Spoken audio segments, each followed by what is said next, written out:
Warning: the following content contains strong language and may not be suitable for children.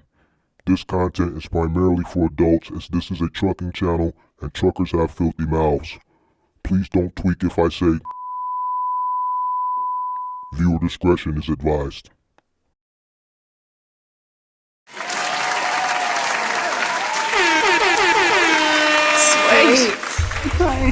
Good afternoon. Good afternoon.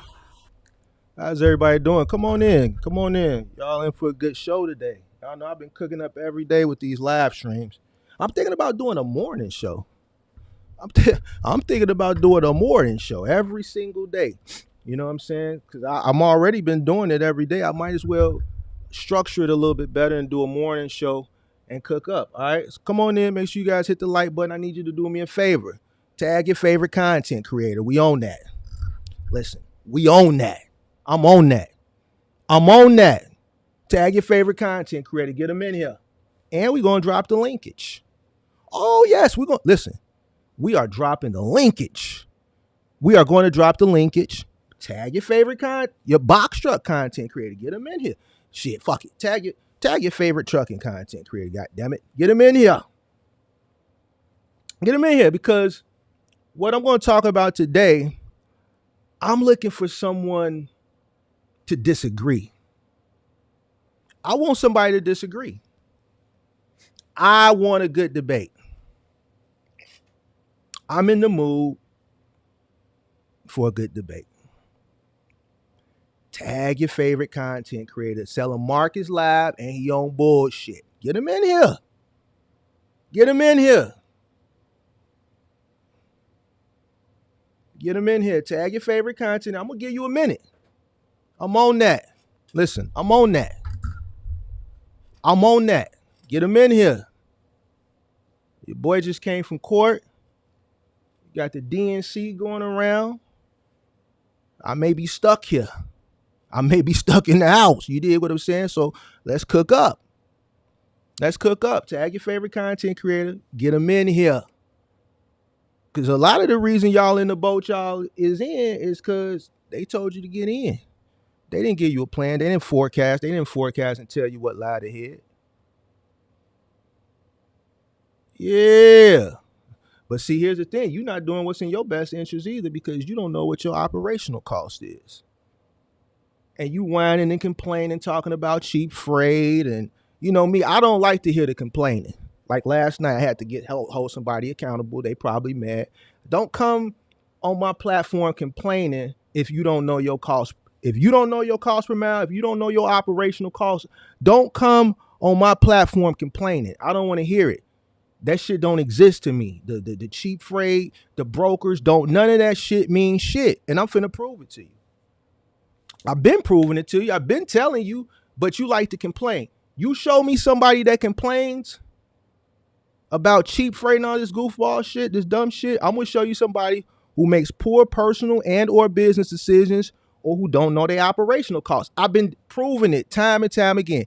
You show me, bring me somebody that's complaining and I'll prove to you that they don't know their cost to operate or they make poor personal and or business decisions. I keep proving it to you. Tag your favorite content creator. Get them in here. Hit the like button. Hit the like button. Shout out to Great Polo. Shout out to everybody from the NGL game. Heavy Goodman, William Sweet, back at it. D. Jenkins, Byron Gibson. Shout out to Pippi. Shout out to all the moderators. Sale, what up? Jonathan Cohen, what up? Divide Express, Kirk Morris, what's going on? Rain Man, what's going on? Kobe, what's going on? James A. I saw 15 pick up a small box truck parked outside the migrant shelter overnight. I told you they had cars. James, you from the crib, right? I told you they got cars. They got cars now. Listen. I'm in the market for an e-bike. So I've been watching reviews and stuff for e-bikes. I want to get an e-bike. You know, we got a few more warm, weeks. So I want someone to give me an e-bike and I'm gonna ride the lakefront. I ain't really into pedaling and shit. I work out. I go to the gym. I just want to get an e-bike, ride down the lake. You dig what I'm saying? So I've been doing my little research on the e-bikes. I've been looking at some of the faster e-bikes with a little bit more torque, a little bit more power, $2,000, $3,000 range. Listen, Why am I seeing migrants riding around on $2,500 e-bikes doing Grubhub? How did they get the money? We're going to talk about it. We're going to talk about it. Listen. I'm trying to told you. You ain't listening. Y'all ain't listening. Shout out to everybody that's coming on in. Make sure you go ahead and hit that like button. We're going to get started. I'm just giving you a few more minutes. Get your favorite content creator in the building. Make sure you tag them. Y'all know y'all like to tag them. You know what I'm saying? Y'all like to tag them and say Mark on here talking shit. You know what I'm saying? Go ahead and tag your favorite ones. All right, let's get started. All right, so yesterday I was in the Discord, kicking it in the Discord. Was it yesterday or maybe the day before? I think it was yesterday. And people were asking me, did I see this video? And I hadn't seen it. Actually, I saw things in my algorithm on YouTube of people reviewing the video, but I never clicked on the video myself and watched it. So now people are asking me what's my take on the video, right? And everybody's saying, Mark, you need to watch this video. You need to watch this video. You need to watch this video. I watched the video one time. I'm going to play this video now, and then we're going to kick it. I didn't want to watch it again because I wanted to still that feeling that I got when I watched the first video. Obviously, if you watch something over and over and over and over again, that initial feeling that you have is going to start to dissipate, right? So I kind of want to have that raw, as close to that raw emotion that I had when I first watched it, when I kicked it with y'all on the live stream. But when I watched the video, it hit me, you know. I understand her pain. I get it. So what I want to do is I want to review this video. I may go over it, may let it play in its entirety, and I may go back and play it and stop it and then just cover some points. So I may just stop it and cover some points as we go along. So let's do it.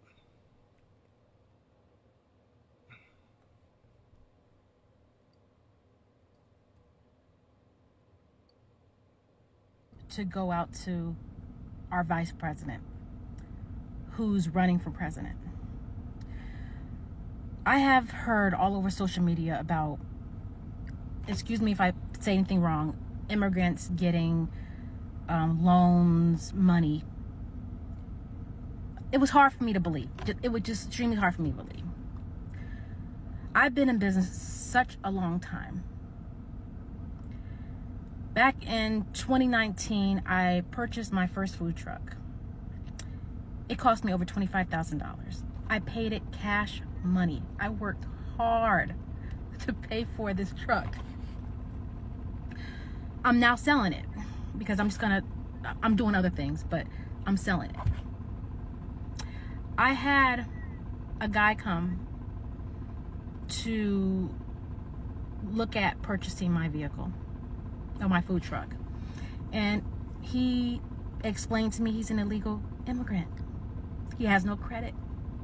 He has no money in the bank. But he showed me his paperwork that he will receive funds to purchase my food truck. I'm thankful that he's buying it, but I'm hurt that I worked so hard to pay cash for my food truck. I have good credit.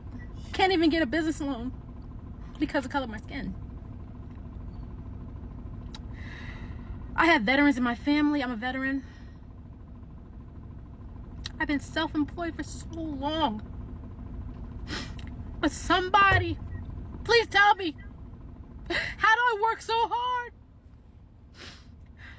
to have somebody who comes to this country, not long, no credit, and he shows me paperwork where they'll be funding him money to buy my food truck.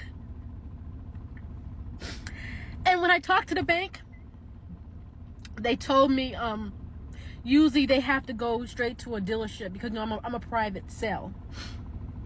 But for special circumstances, they're going to, they allow it. But I need my president to tell me why I worked so hard all these years, all these decades. Yeah, Our vice president. I'm having a hard time watching this shit. I'm having a hard time watching this shit. You know why? Because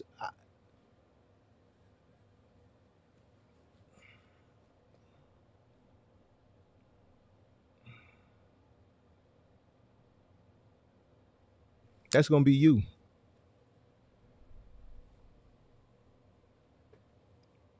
That's gonna be you. Credit. And he shows me paperwork where they'll be funding him money to buy my food truck. And when I talked to the bank, they told me usually they have to go straight to a dealership because I'm a private sale. But for special circumstances, they're going to, they allow it. But I need my president to tell me why I worked so hard all these years, all these decades. Couldn't get a business loan, but I bust my ass to get the money to create my business. And we got immigrants coming here. And they're getting money. Money! We're doing nothing but just being here. It's not right, and I want answers. I need this message. All right, so look.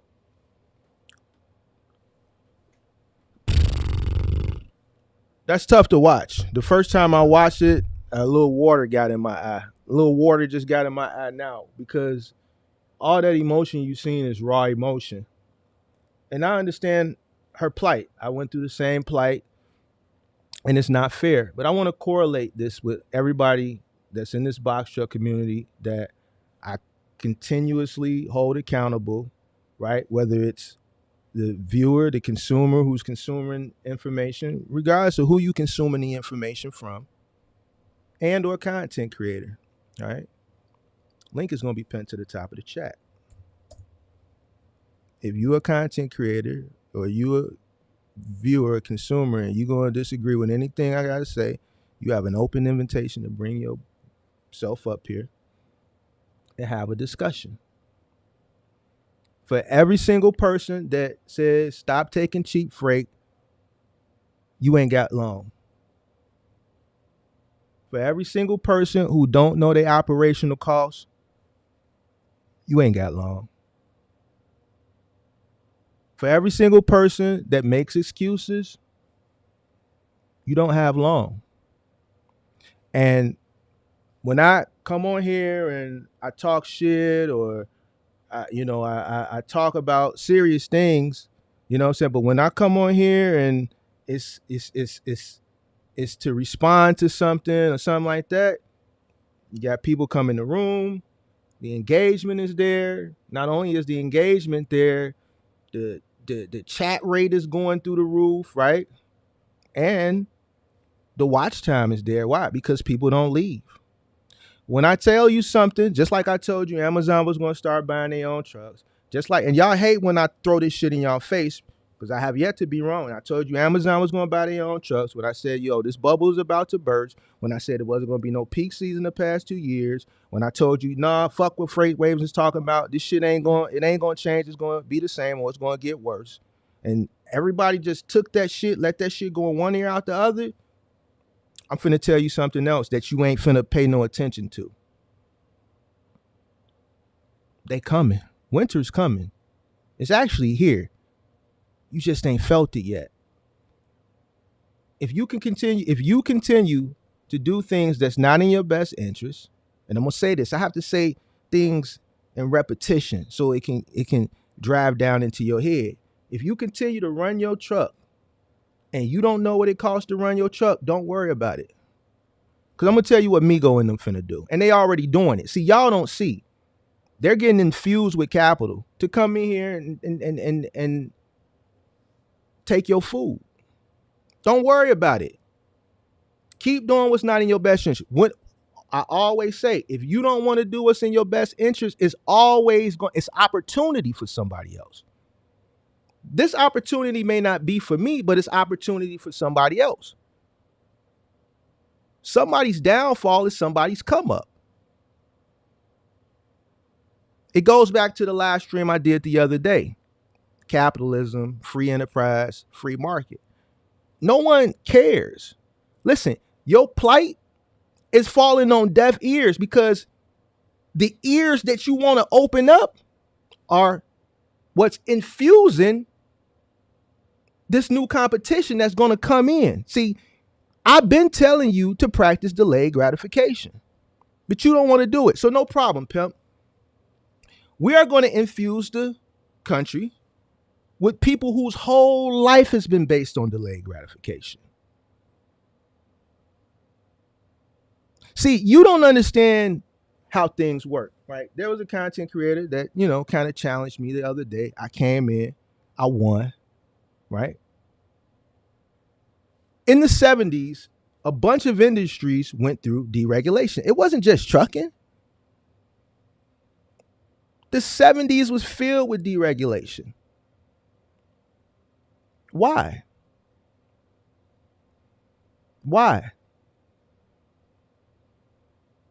So your ass can get on them cheap ass flights on Spirit. See, a lot of y'all that take Spirit, you wouldn't be taking Spirit. Spirit wouldn't exist if Jimmy Carter didn't deregulate the airline. You wouldn't have that cheap ass airline to get on.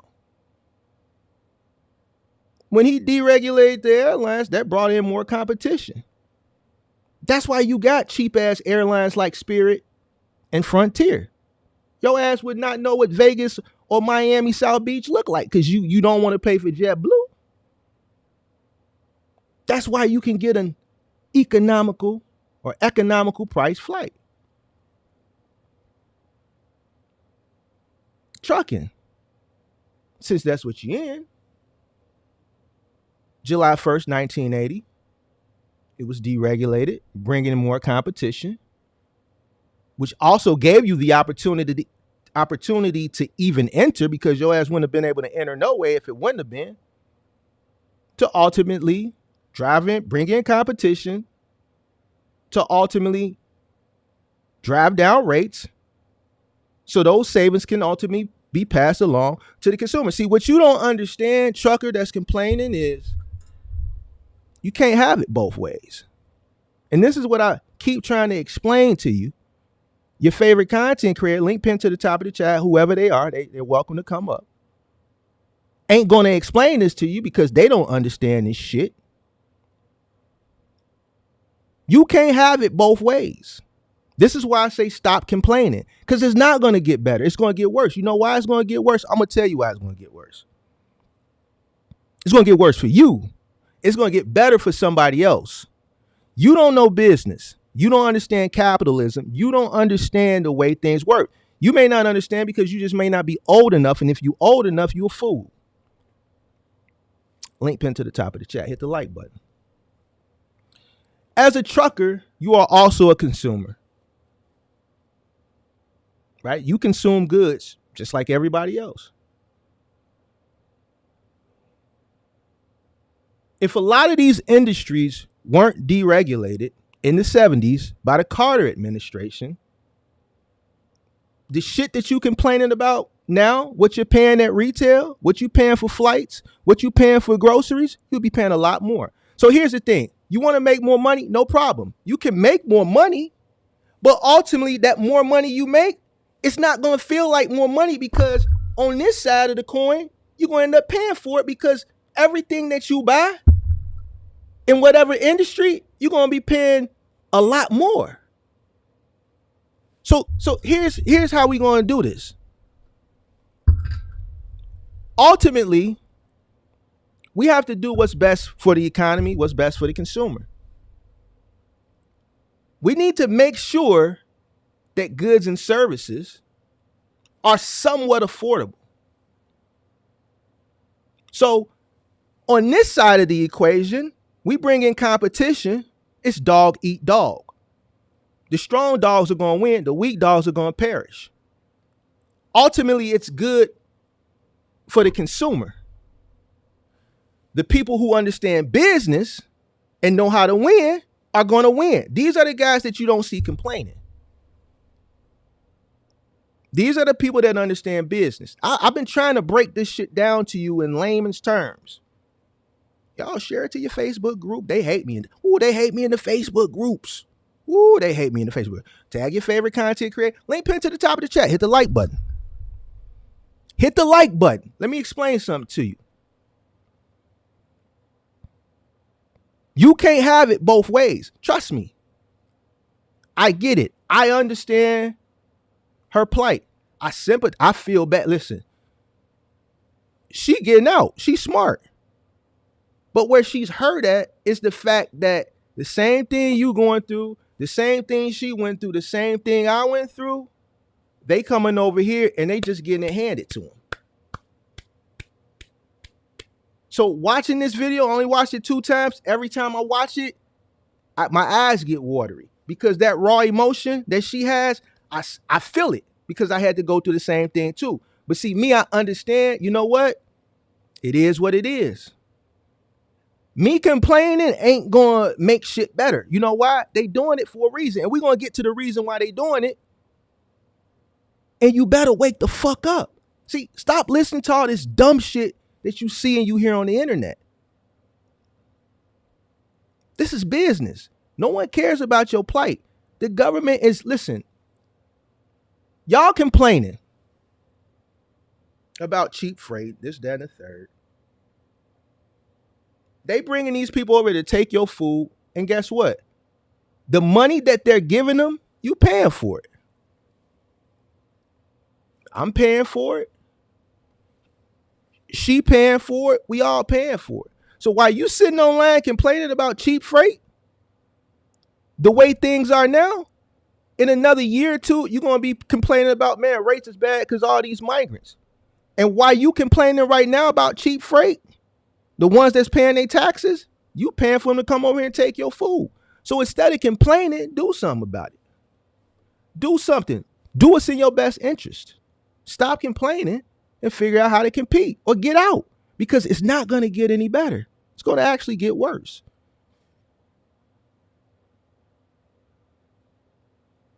You cannot have it both ways. These industries were deregulated to keep costs down. You have to understand that. You have to understand that. You have to deal with it. It's better to keep costs down and put a cesspool of people over here to compete. The strong will perish and the strong will survive and the weak will perish. We're not going to give everybody all this money so that it's going to result on this side to high prices. We wouldn't be able to sustain.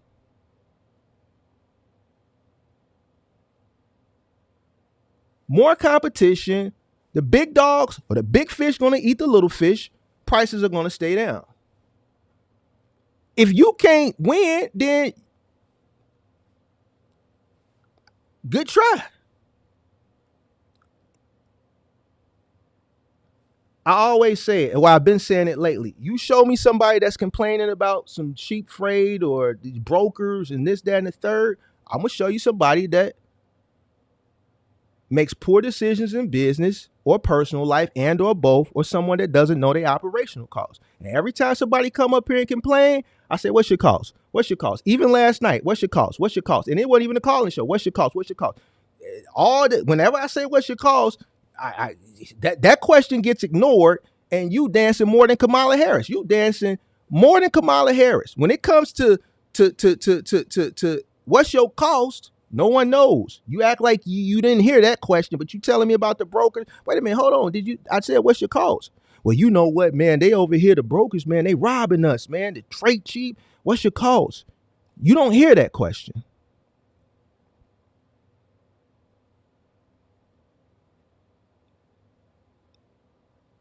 The people that's winning ain't complaining. They're too busy winning. You know why? Because everything that they need to know and understand and do to win, they doing it. They ain't got time to complain because they too busy out winning. Just like they infused the migrant to buy her food truck, the same migrants, they gonna come buy these box trucks. They already buying them. See, y'all middle Americans don't see it. Y'all, it's a lag with y'all. Y'all kind of in the middle of America, and y'all don't see the shit that big cities see. We see it first. We deal with it first. But let me tell you why it's going to affect you more than it's going to affect us in the long run. I'm going to get to it. Let me tell you something.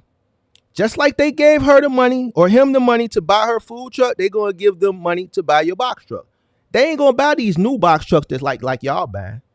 They buying the old box truck. We already see it here. We see the migrant shelters here.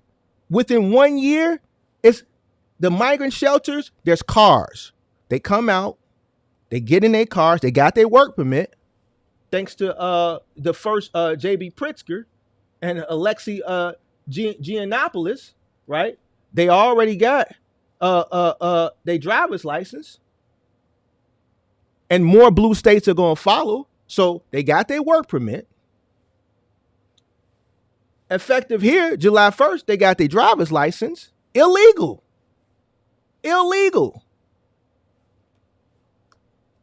They working. They getting subsidized. They getting free food. They getting cash on the EBT card. They living for free in the shelter. And they working. Y'all seeing these receipts go viral. That's the money that they're being given. That's not the money that they're earning when they're going to work. I'm looking at migrants running around here doing DoorDash on $3,000 e-bikes. You drive past the shelter, they have cars. They have no cost. So just like one went and bought her food truck and he showed it that the government gave him the money to buy the truck, they're doing the same thing with the box truck. Now, they're not buying the box trucks that you've been told to go out and buy. They buying the older box trucks.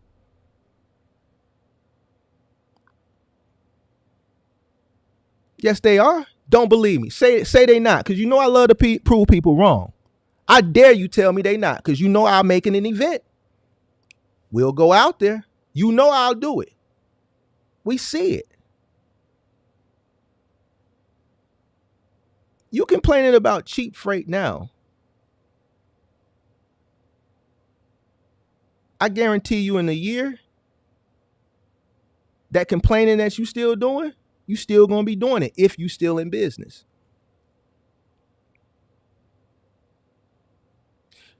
The reason why this is happening, it dawned on me. Like when I saw this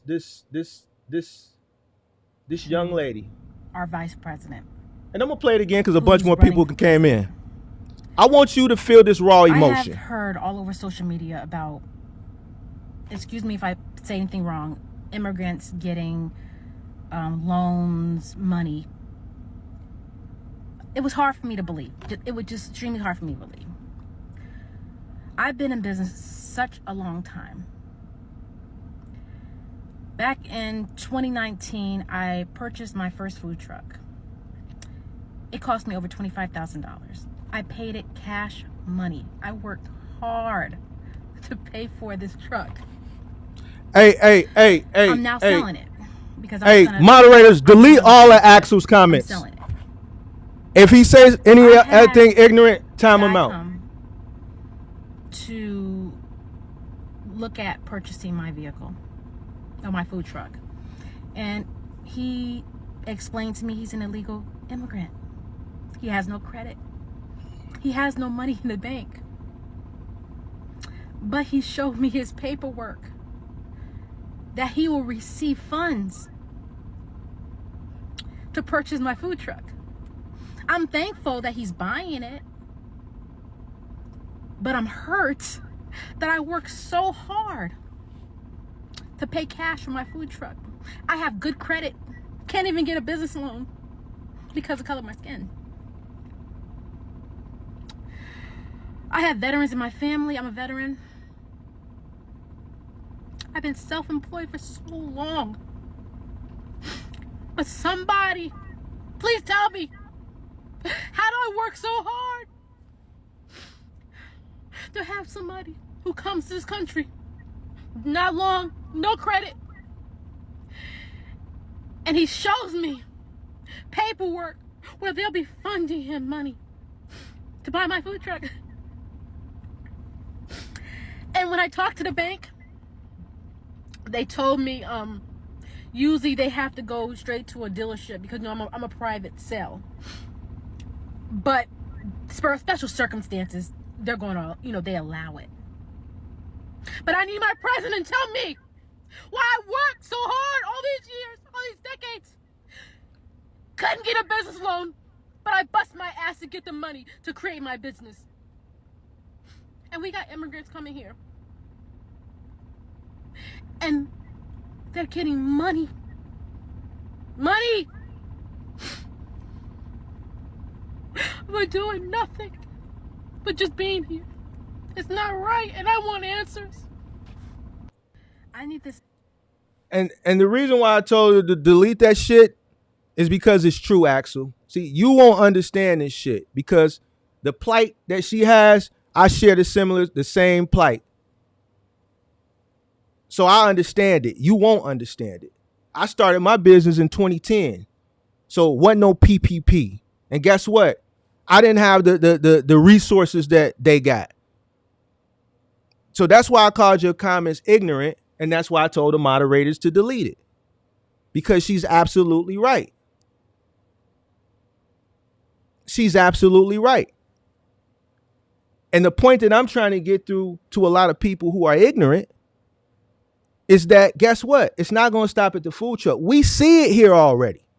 The people in New York, Chicago, LA, we see it. Y'all don't see it in the middle of America. North Carolina, Charlotte, South Carolina, Columbus, South Carolina, Lexington, Kentucky, Louisville, all these middle America, small metropolitan, y'all ain't seen it yet.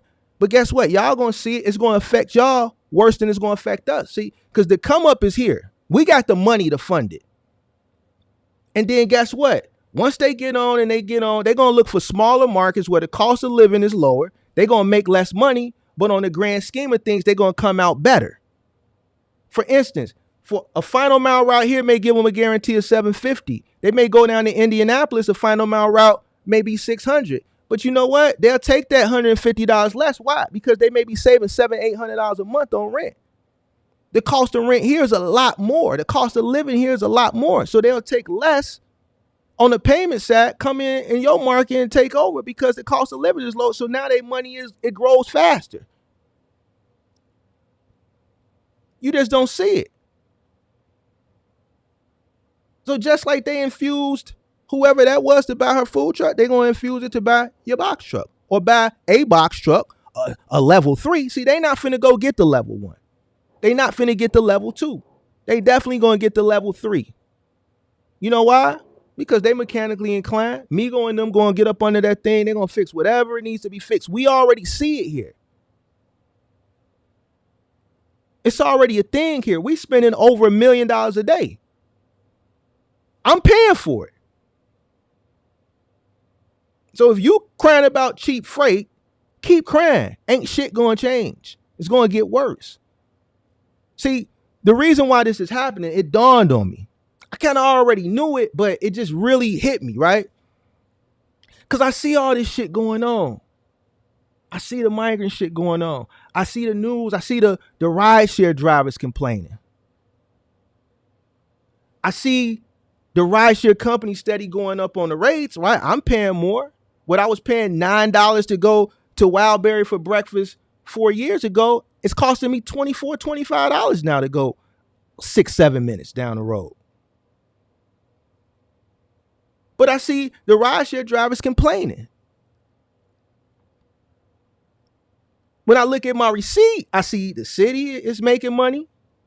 They taxing it. The county is taxing rideshare. Then I see the rideshare drivers complaining and lobbying and shit like that and complaining, but it's falling on deaf ears. Why?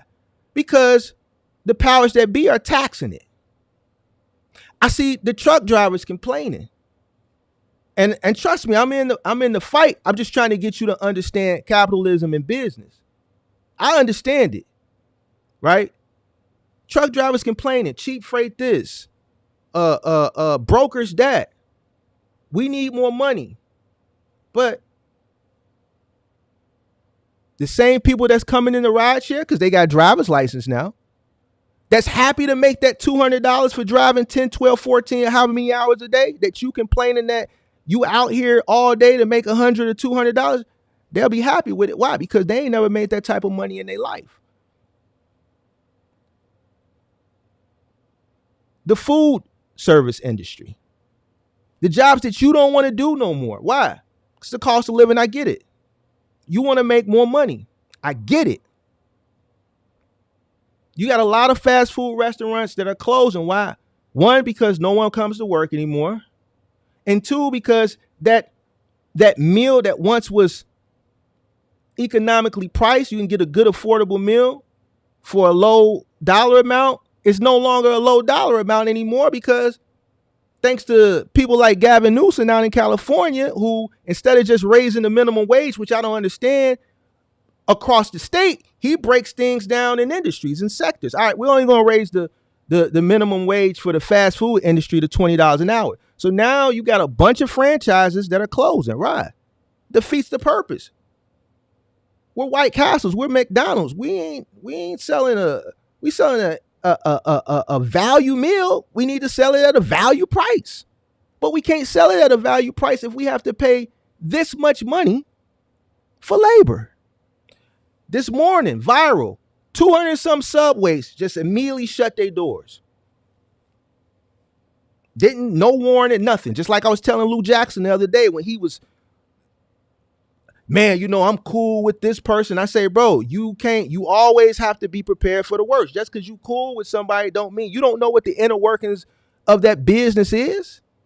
They could sell that business from under you. They could be operating at a loss and they won't tell you because they're going to do a money grab as much as they can and then they'll shut their doors. We just saw it with Foxtrot. Foxtrot opened for business, a national grocer. A few months ago, they opened for business that day. And about an hour into business, they sent a mass email to all the management. Said at noon, shut the doors, lock the doors, padlock the doors. We ain't got no more money. We can't pay nobody. Send everybody home. Shut the door. Same thing with the subways. They knew they didn't have money. They knew they couldn't pay their employees, but they used them. They milked them all the way. They grabbed as much money as they could. Vendors already stopped sending food because they were been way behind on paying the vendors. Didn't tell the management. Sent an email. Listen, at this time, just shut the doors, lock the doors. We ain't got no more money. We tapped out. Hey, if you want your check, man, yeah, contact the labor union, pimp.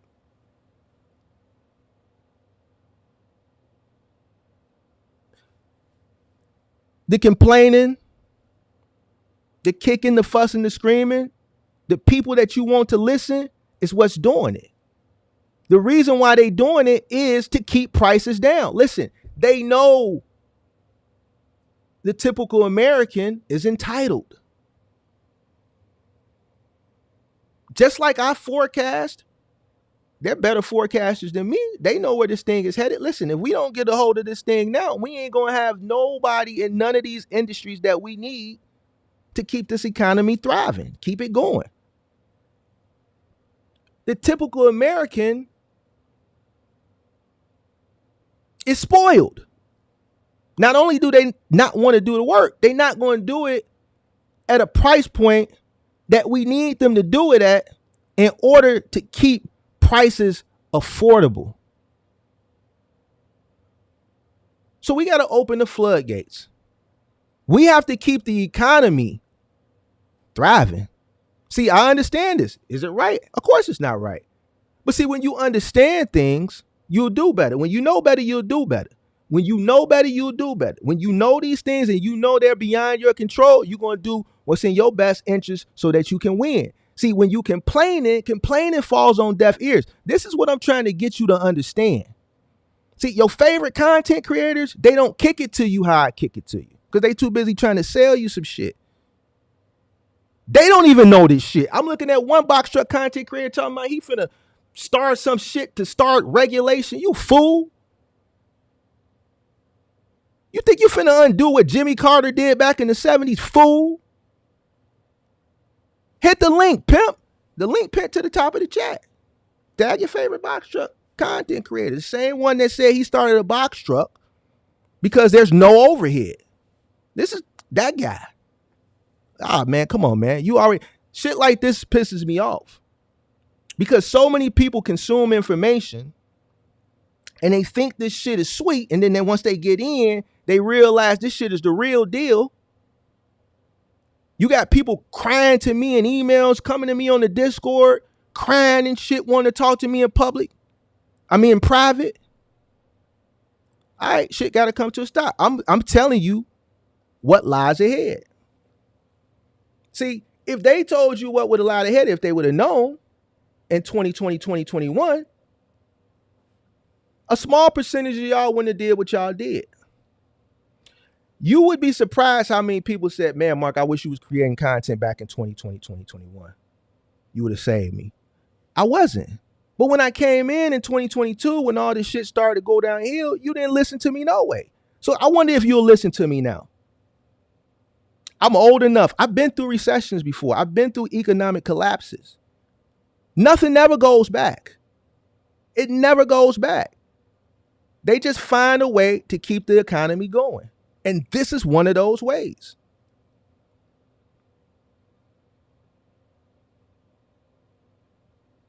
So it's up to you. If you want to win, you're going to do everything that I told you to do to win. You're not going to complain about dumb shit that's beyond your control. This is free market. Free enterprise. You chose this shit. You didn't do enough research or you consumed the wrong information. And now you in the thick of it and you underwater. Shit ain't going to change. It's going to get worse. It always gets worse.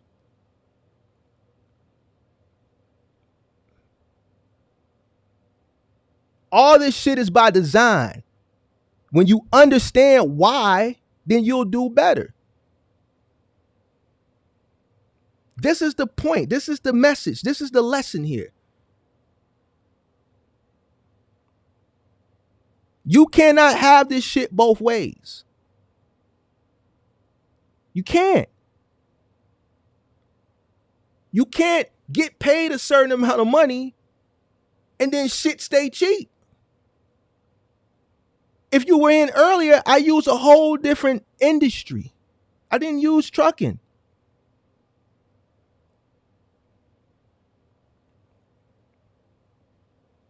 A bunch of industries went through this for this reason. And guess what? When the government sees things getting out of hand, they have to correct it. I don't agree with it, but then I agree with it. Why? Because at the end of the day, as a business owner, right? Hey, Nightcrawler, hit the link, pimp. See, you come in, but you won't hit the link. See, this is the thing. You have brave typers, but they won't come up and show their face because they don't want to get destroyed. Hit the link. The link is there. Hit the link. Free. What you know? What free market is slogan. What's that? Cheap freight is a slogan, then, pimp. But here's the thing. I can look up the definition for free market. I can't find the definition for cheap freight. Okay, if you spitting facts, go ahead and hit that link. Hit that link. Bring your ass up here. Bring your ass up here. If you brave, bring your ass up here. Because check this out. I don't see nobody else brave. I see a bunch of people telling them hit the link, hit the Cash App. I see people saying, listen, get you a box truck, get you a cargo van. Let me show you how to run it up. But they don't talk about the competition. They don't talk about free market. They don't talk about capitalism. They don't talk about forecasting. They don't talk about none of this shit. So hit the link and bring your butt on up here. Because I'm not finna sit here and read that shit.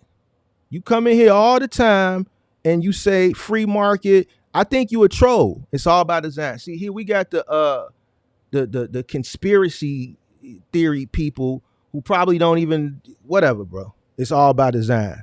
Love brave typers, bro. Brave typers. It's all about design. You right, it's all about design.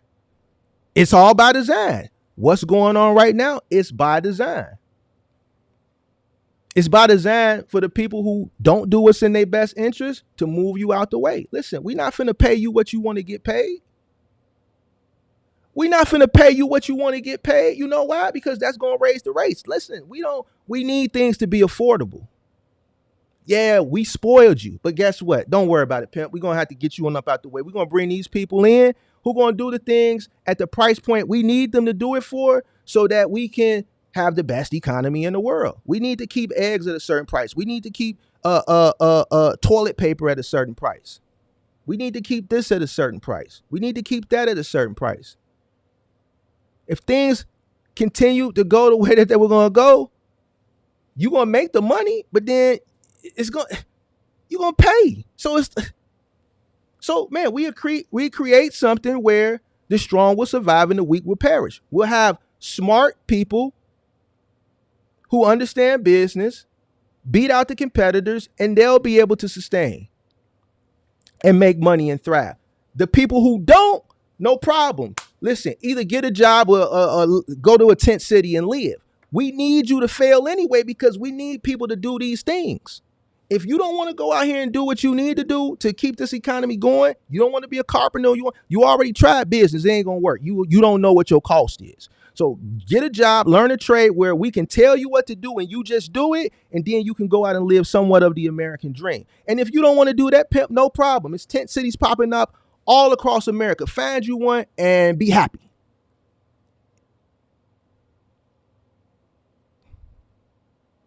It's tent cities popping up all across America. Pimp, find you one and be happy. Hit the link. I bet you won't hit that link. Hit the link, pimp, with your brave ass. I bet you won't hit it. See, this is the thing. More complaining, less doing. More complaining, less doing. Then somebody come into my fucking comment section yesterday with this dumb shit.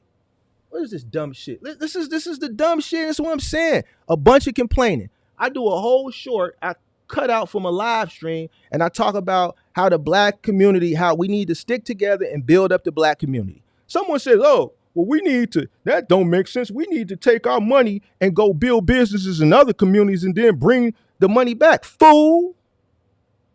Yeah, dumb that shit. Look at this dumb shit. Respectfully, it's so common to bash each other that whatever is being said about not unifying is being accepted. My brother, where you went wrong is the initial concept. The goal is to go elsewhere to make money and put it back into the community. Why not get money from other communities and pour back into ours? Let's have successful black-owned stores in other communities and charge them. Let's stop bashing each other. I said, where did I bash? All I said was we need to support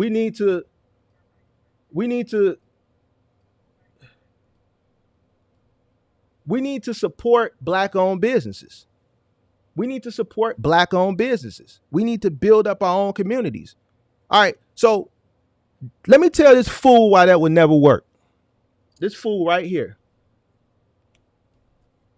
Why you can't go out and build a black business in another neighborhood and bring the money back, because you go do that, they're not going to support it. You have to build within first. You have to build up your own ecosystem, fool. For example, you got Chinatown, you got Koreatown, you got Greek Town, you got Juke Town, you got the Amish got their own little community where you see people walking around with the black and white with the hats and shit. You got Little Mexico. You got Little Italy. We got all these communities here in Chicago. We got Little Italy. All these communities, and when you go to these communities, the people live in those communities. They own businesses in those communities. All the businesses in Little Italy are Italian. You go to Greek Town, it's Greek businesses. You go to Jewtown, Jewish businesses. You go to Chinatown, Chinese businesses. Even the goddamn post office in Chinatown got Chinese people working for it. Working in there. Ain't no black town.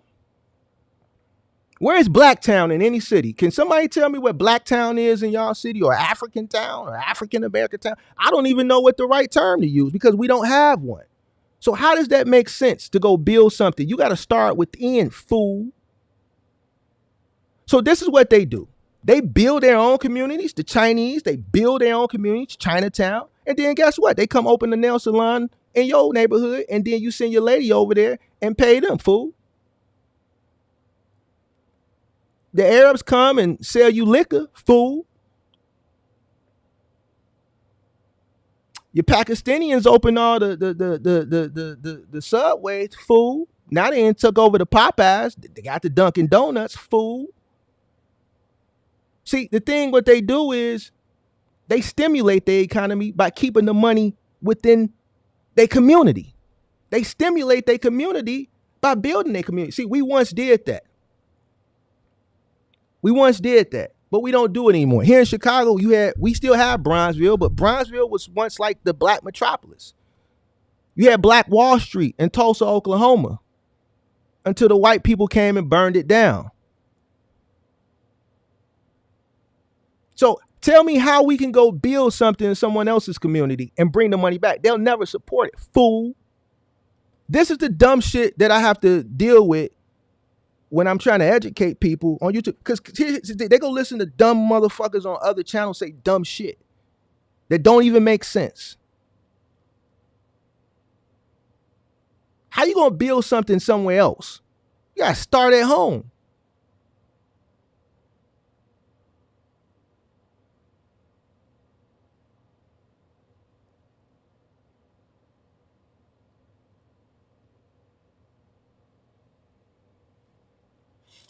Hey, somebody time out Axel for 48 hours. Get him out of here. Get him out of here.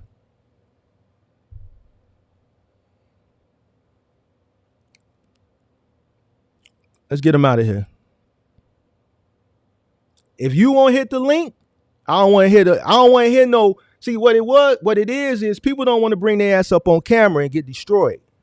They'll type in the chat, but they won't put a face up here because they don't want to get destroyed.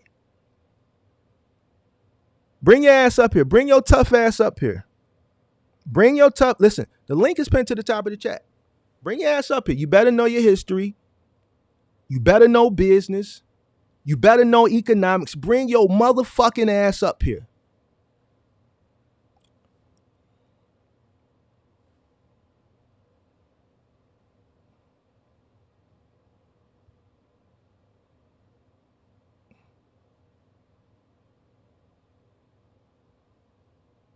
All right, then. Don't tell me no shit if you ain't going to hit that link. If you not going to hit that link, don't tell me shit about shit. Let's get what up out of here. Ban him. Ban what? I ain't never even seen him before.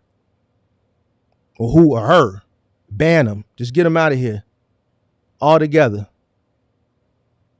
See, whenever you get to talking about and you have to deal with black issues, you get a bunch of people that watch your channel, but as soon as you get to talk about the betterment of black people and shit like that, they got shit to say. I don't want to hear that shit. You don't tell me what to do about my city. I'm in my city, pimp. I'm talking majority. My subscriber base is majority black. So guess what? If you not black, you ain't gonna understand. You shouldn't have shit to say. See, the difference with me and some of these other motherfuckers that y'all come across, I'm not no ignorant ass nigga.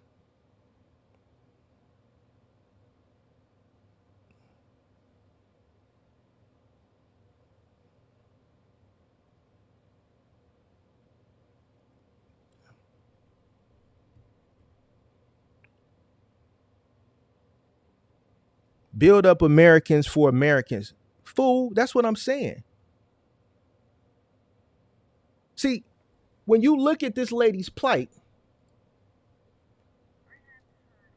Media about, excuse me if I this right here, wrong, immigrants getting.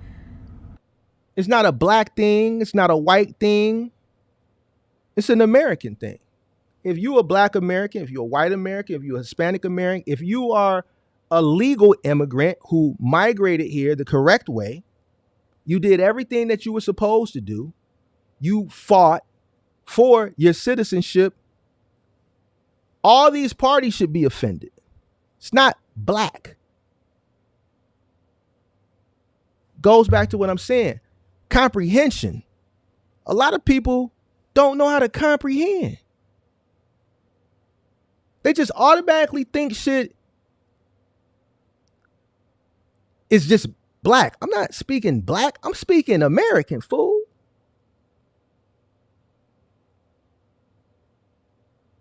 Bring your tough ass up here.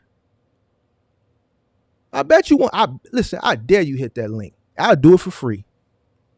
I'll do it for free. Now, there you go. There you go. Fuck the 15 grand debate. We'll do it for free. Bring your tough ass up here, pimp. Bring your tough ass up here.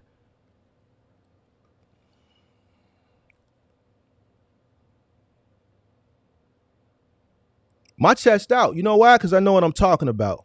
I've been in this industry a long time. I understand business. I'm not going to get up here and complain and kick and cry because shit is not going to go back to whatever motherfuckers think back is, it's not going there. Get accustomed to the way things are. This is the point.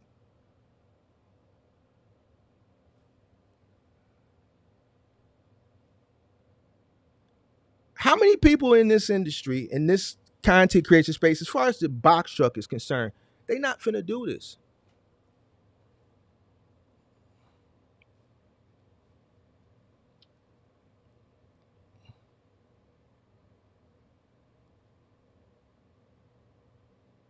I say, explain to me what cheap freight is. I tell you why that shit don't matter. I tell you that all your complaining, kicking, stomping, scratching is falling on deaf ears. Now I'm showing you that it really don't matter because they finna come in and accept what you complaining about for that same amount, maybe even cheaper.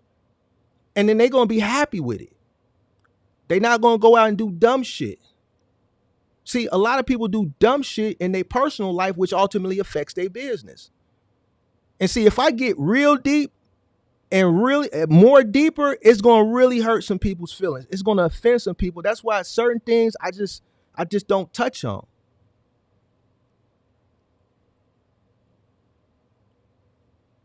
Business don't care about none of that shit that y'all talking about. Business don't care about that.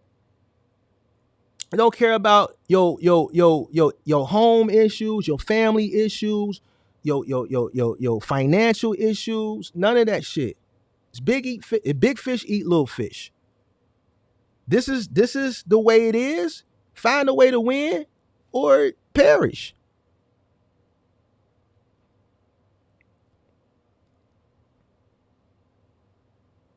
There's a fucking guy in here telling me, go talk about your Democratic run Chicago. Go blame those who put these dummies in office. What the fuck does that have to do with what I'm talking about right now, Axel? What the fuck does that have to do about me educating people on stop complaining about freight cost and brokers and shit like that? What the fuck does Chicago and Democrat have to do about that? I talk about whatever I want to talk about. I create trucking content. So why would I go talk about politics? If I know trucking because I've been in it a decade and a half, why would I go talk about something that I know, that I feel well versed in, but not a professional in, so that somebody can come up and do me the way I'm doing a bunch of other people right now? Why would I put myself in that position? I'm going to stick to what I know. What does that have to do with what I'm talking about? Absolutely, positively nothing. If you want to make a change on November 8th or whatever day that is, take your ass to the poll and vote the way you want to vote.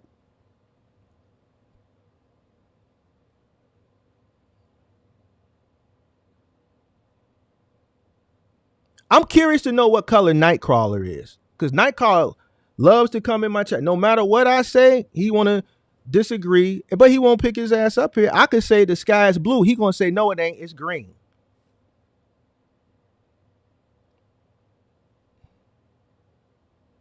So you got those types of trolls. But they won't bring their ass up here.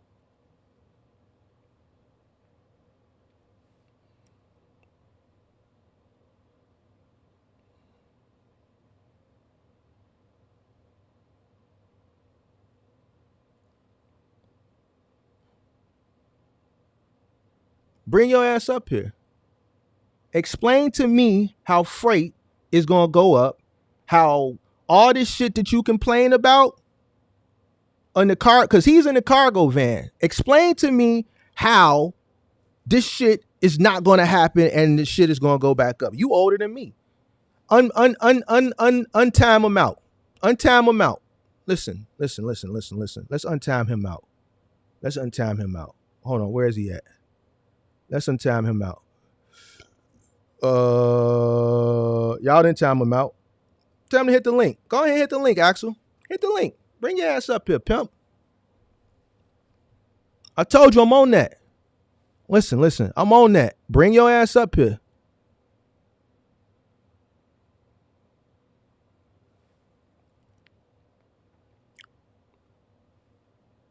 You know why I hold people accountable and I'm hard on people? Because people win, right? I once had a mindset of a lot of people, right? Similar mindset. But I worked really, really hard and I grew my business, right? The same plight that she's talking about, which is why she got so emotional because of the challenges that we face. I understand that. But even though we are looked down upon, you can still make it out. It's unfortunate, but you can still make it out. And I'm going to tell you it's easy. I'm telling you it's easy. You know why? Because so many of us don't do what's in our best interest. I have yet to hear a motherfucker come up here and tell me they cost per mile. I hear you come up here and complain, but when I ask you how much it costs, you can't tell me that. All right, well, you can run partials, right? OTR, right? You can make money that way, right? You'll probably come out ahead. But here's the problem there. You won't do the simple arithmetic to get your cost per mile, which is add your cost divided by the miles driven equals your cost per mile, to be able to do a little bit more advanced arithmetic with partials. See, you don't want to do what's in your best interest. You don't want to sit and do the tedious shit, whether you know how to do it, whether you are, you know math or you don't know math. Even if you don't know math, educate yourself on math so that you can know what your cost is, so that you can run the business that nobody put a gun to your head to do effectively and efficiently. You can't make excuses. The point that I'm trying to make, regardless of what your background is, regardless of the barriers that are placed in front of you, this is the game, whether it's rigged or not. This is the game. Play the game or don't play the game. There's people that play the game to win, and they succeed. I'm not asking you. You don't never hear me say hit the cash. I don't do none of that shit. I come up here, I kick it with you. Some people agree with it. Some people don't. Some people still in this mentality that, you know what? This shit ain't right. It ain't right. It's not right.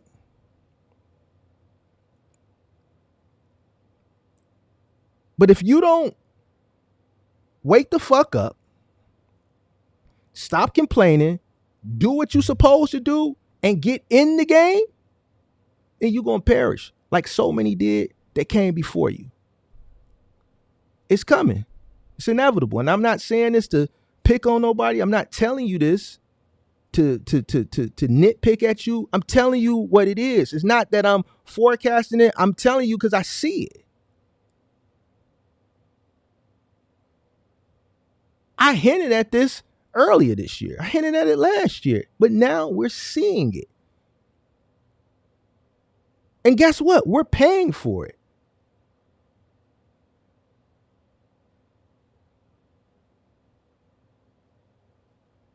The people you complaining to are the people that's doing this shit to you.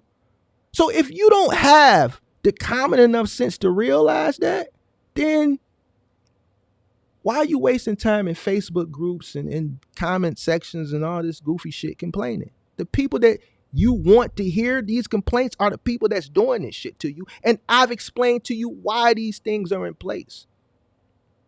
Whether you agree with it or whether you don't agree with it, at the end of the day, you can't have it both ways. Would I be able to explain this to you if I wasn't a business major and had to take economics 101, 102, micro, introduction to micro, intro to macroeconomics? Probably not. But because I do have a business degree, a degree in business, and I've run businesses, I'm able to articulate this to you in layman's terms for the people who may not be as business savvy, who may not have the business acumen like me, so that you could get this information, put it in your back pocket, and apply it. You getting something from me that my OG had to work hard to pay for.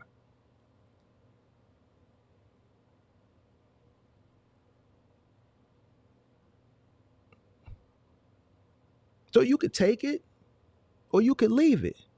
But at the end of the day, I want you to remember this. I want you to remember this. No one cares. You know why? Because when you don't do what's in your best interest, that's an opportunity for somebody else.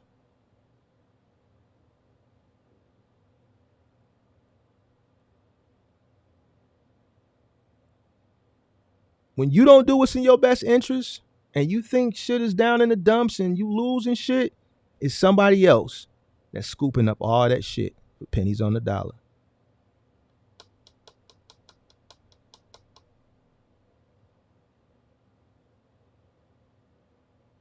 Business ain't no come in and get rich. That's not what business is. And I know your favorite content creators told you streams of revenue, and I know they told you generational wealth, right? They telling you this shit from a truck. Sweat like a motherfucker.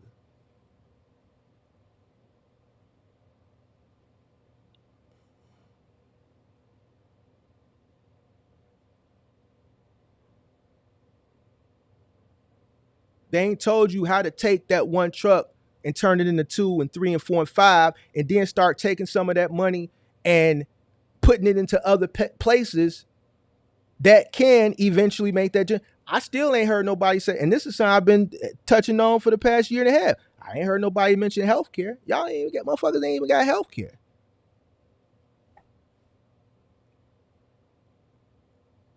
So if I know you ain't got healthcare, you ain't got life insurance.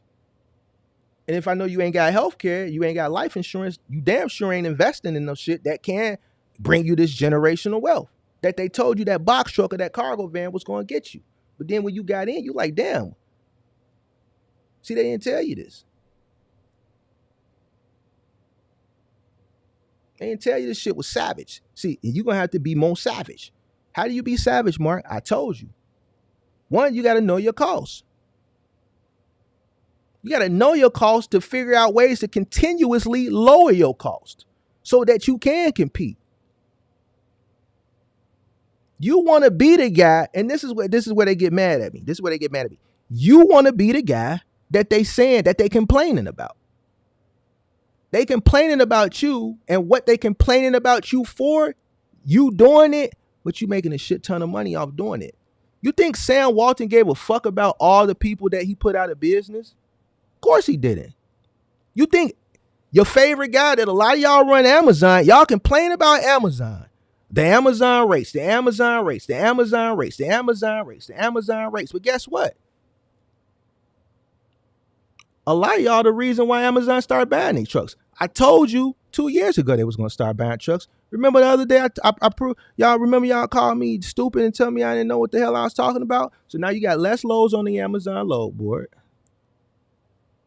They implement a bunch of processes and procedures that you got to go through to make it tougher for you. And the same shit that you complaining about they doing to you, Amazon did it to a bunch of other people. So you working for a company They did the same thing you complaining about them doing to you. They did it to a bunch of other people. They put a lot of people out of business. These companies don't care. Listen, it's big fish eat little fish. That's just the name of the game in business. Get with it or don't. You can be a big fish on a smaller level.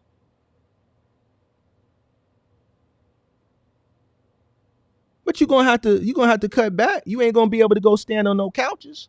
You ain't gonna be able to do the purge. No more 1942. Stop having all these. Listen, you want to be a business owner, you may not be able to have these kids. You may have to delay bringing these kids into the world because a kid costs.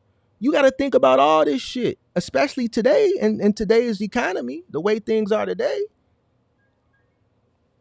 Yes, sir. Here we go. Here we go. Yes, sir. Let's get it. Let's get it.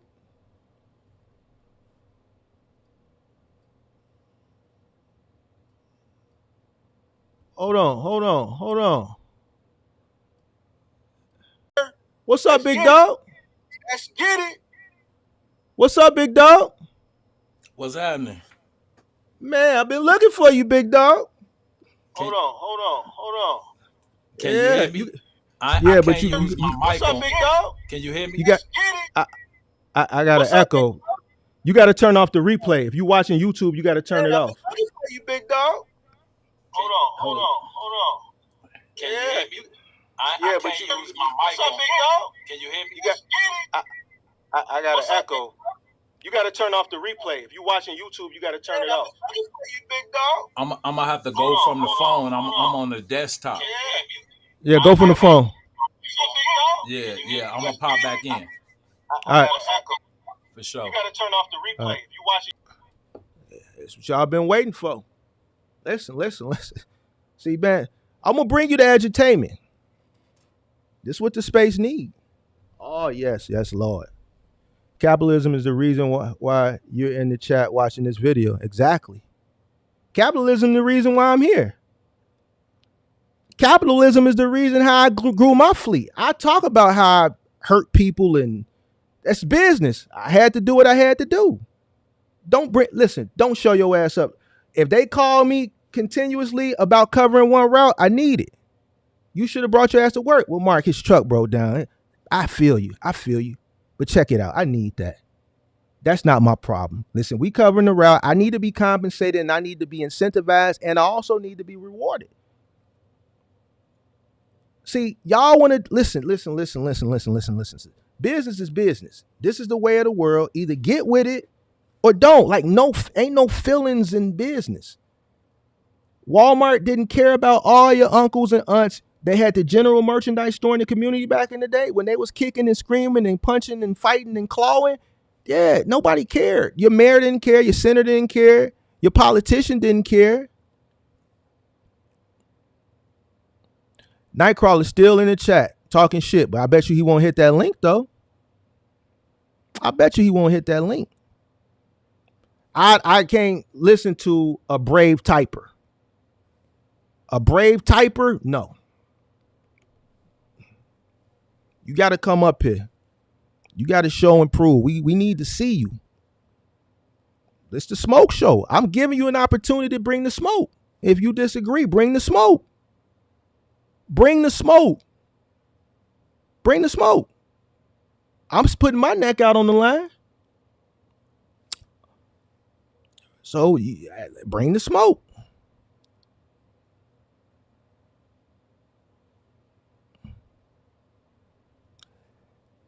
I don't see how a person can disagree with a person doing what's in their best interest. All I'm saying is do what's in your best interest so you can win, in layman's terms. And there's somebody in the chat that disagrees with that. That's why I go with the coddling and shit. No one's going to coddle you in business. Nobody. You come in business is somebody that's looking to that same customer that you are spending marketing dollars, you spending advertising dollars, you sending somebody out to go do an in-home inspection so you can give a quote, whatever industry that you're in, whether it's a good industry or whether it's a service industry, you have a competitor. Target is competing with Walmart. Walmart is competing with Amazon for the big dog for e-commerce. Kohl's is competing with Ross. Ross is competing with TJ Maxx. You have some of these companies that are under the same umbrella. Marshalls and TJ Maxx are under the same umbrella.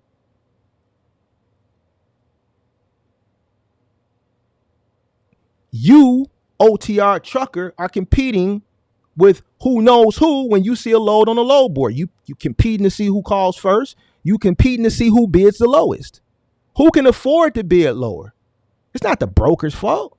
It's the market. It was designed with this in mind.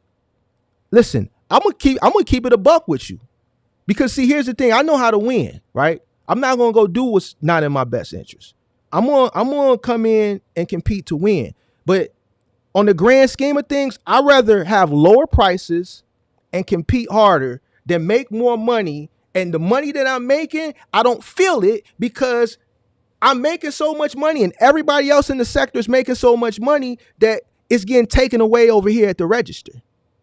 I'd rather compete harder over here and win and pay low over here. That's better, a better balance for me. I don't want this because with this, there's no extra.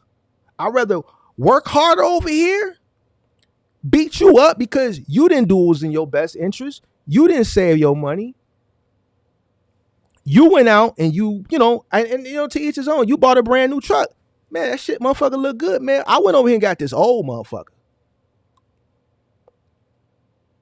But because I outsmarted you and I'm working harder than you and I'm staying later than you and I'm getting up earlier than you, I'm able to grow faster than you. I delayed my gratification. I sacrificed over here. And because I'm making more money because my operation costs are here and yours are there, I make more money. And when I go to the store, I don't really feel it because I'm making an abundance over money over here. I'm working harder, but you know what? No problem. I'd rather work harder and save over here than make a lot of money over here and it get wiped out over here.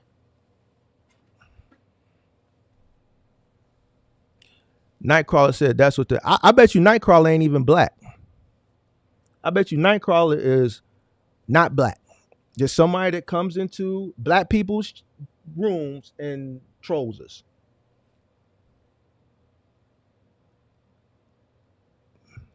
I ain't gonna do a damn thing because ain't shit gonna change. What the fuck?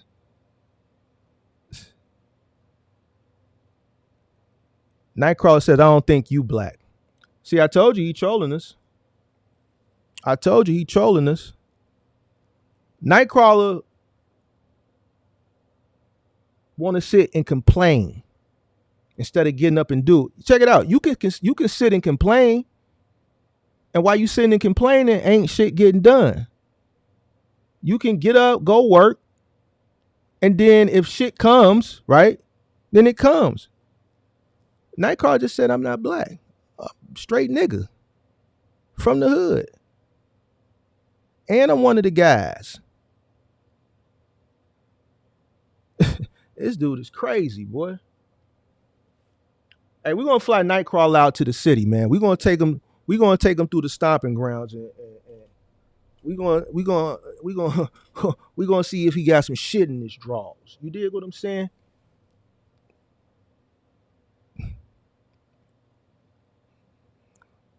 I'm waiting for Midwest to come back.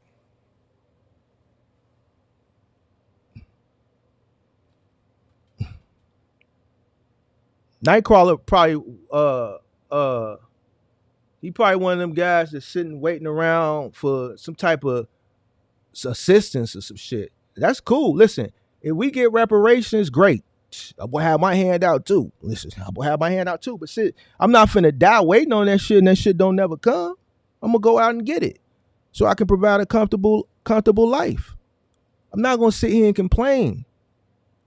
Everything that happened, I'm with it. Listen, I fought other content creators on black rights. I educate black people because I know education is costly. So to sit up here and say that dumb shit, you about a minute away from being blocked.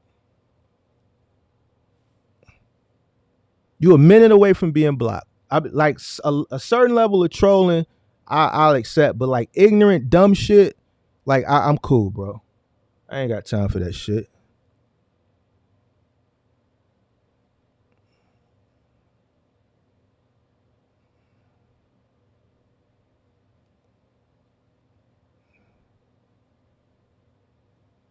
Like, you gonna have some people that's gonna sit around because they've been conditioned to think one way. Nah, you can definitely get out here and win. Listen, I bought my first truck cash. I bought my first truck cash. I bought my second truck cash. I bought my third truck cash. All right?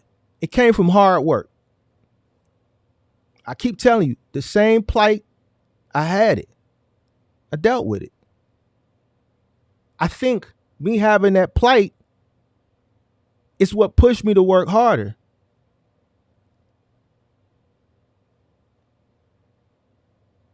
You can 100% make it out of your circumstances. But you got to work. Now, I'm a little bit older, right? And the competition was there, but it was less fierce then than it is now. Those are the cards that are dealt.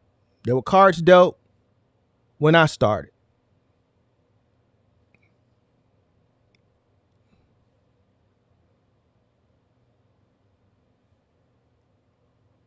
You got to deal with the cards that's dealt. You got to deal with it. We waiting on Midwest to come back. Hit the like button. Hit the like button. Hit the like button. So, yeah, they got rid of Nightcrawler. I didn't tell y'all to get rid of Nightcrawler. Why y'all get rid of him? I was waiting for him to say one more ignorant thing, then we was going to get rid of him. I don't know why people so mad today. Maybe Nightcrawler is a migrant. Maybe he a migrant. Nightcrawler may be an illegal migrant. He may be, listen, I'm older, so I call them illegal aliens. Nightcrawler, I think I figured out, he may be a migrant. That's probably why he upset. He's sitting back, kicking it. You know, he getting the $4,000 on his link. You dig what I'm saying? For EBT card. Nightcrawler may be getting $4,000 on his EBT card. He may be getting another $10,000 on his in cash. Nightcrawler may be a migrant. Nightcrawler may be a migrant. That's why he upset. And then I don't know why Axel tripping. Axel need to stop. You are a traditional white guy.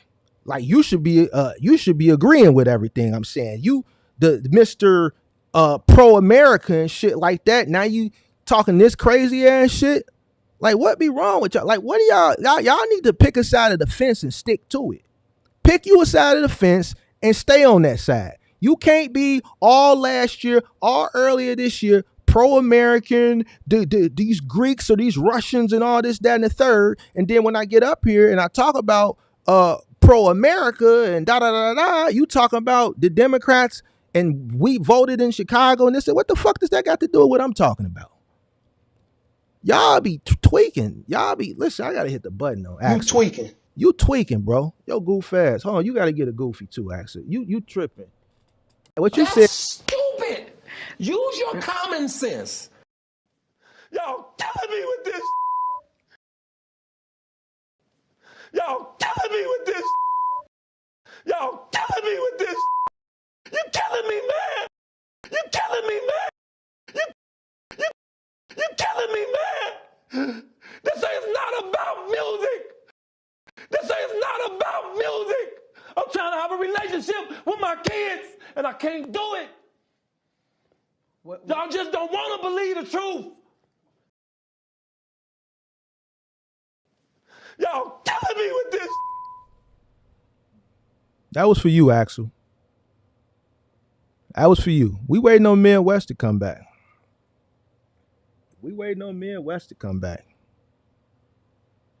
Yeah. Axel definitely was Captain America. Axel was Captain America. Y'all timed him out. Is Axel gonna come back? Because I cook him up too. Listen, I can bring as many people up here as I want to. Listen. We could bring as many people up here as we want. What's up, big dog? Hold on, man. Hold on.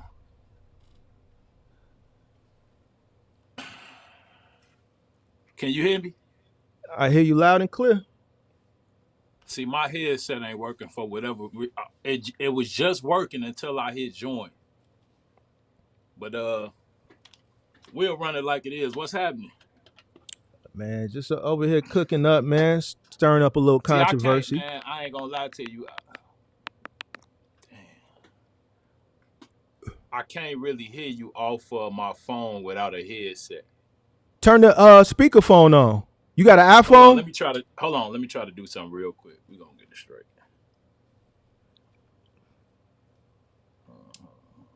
Y'all said untimed Axel. I didn't time him out. Let me go find him. Okay, can you hear me now? Hear you loud and clear. Okay, yeah. Now I can hear you in the headset. What's going on? Not much. What's happening? Man, shit over here, just, stirring up a little controversy, man, waking people up in the community. Right. I wanted to take a little credit, on my way in to tell you the truth, if I could. Go ahead, I'm listening.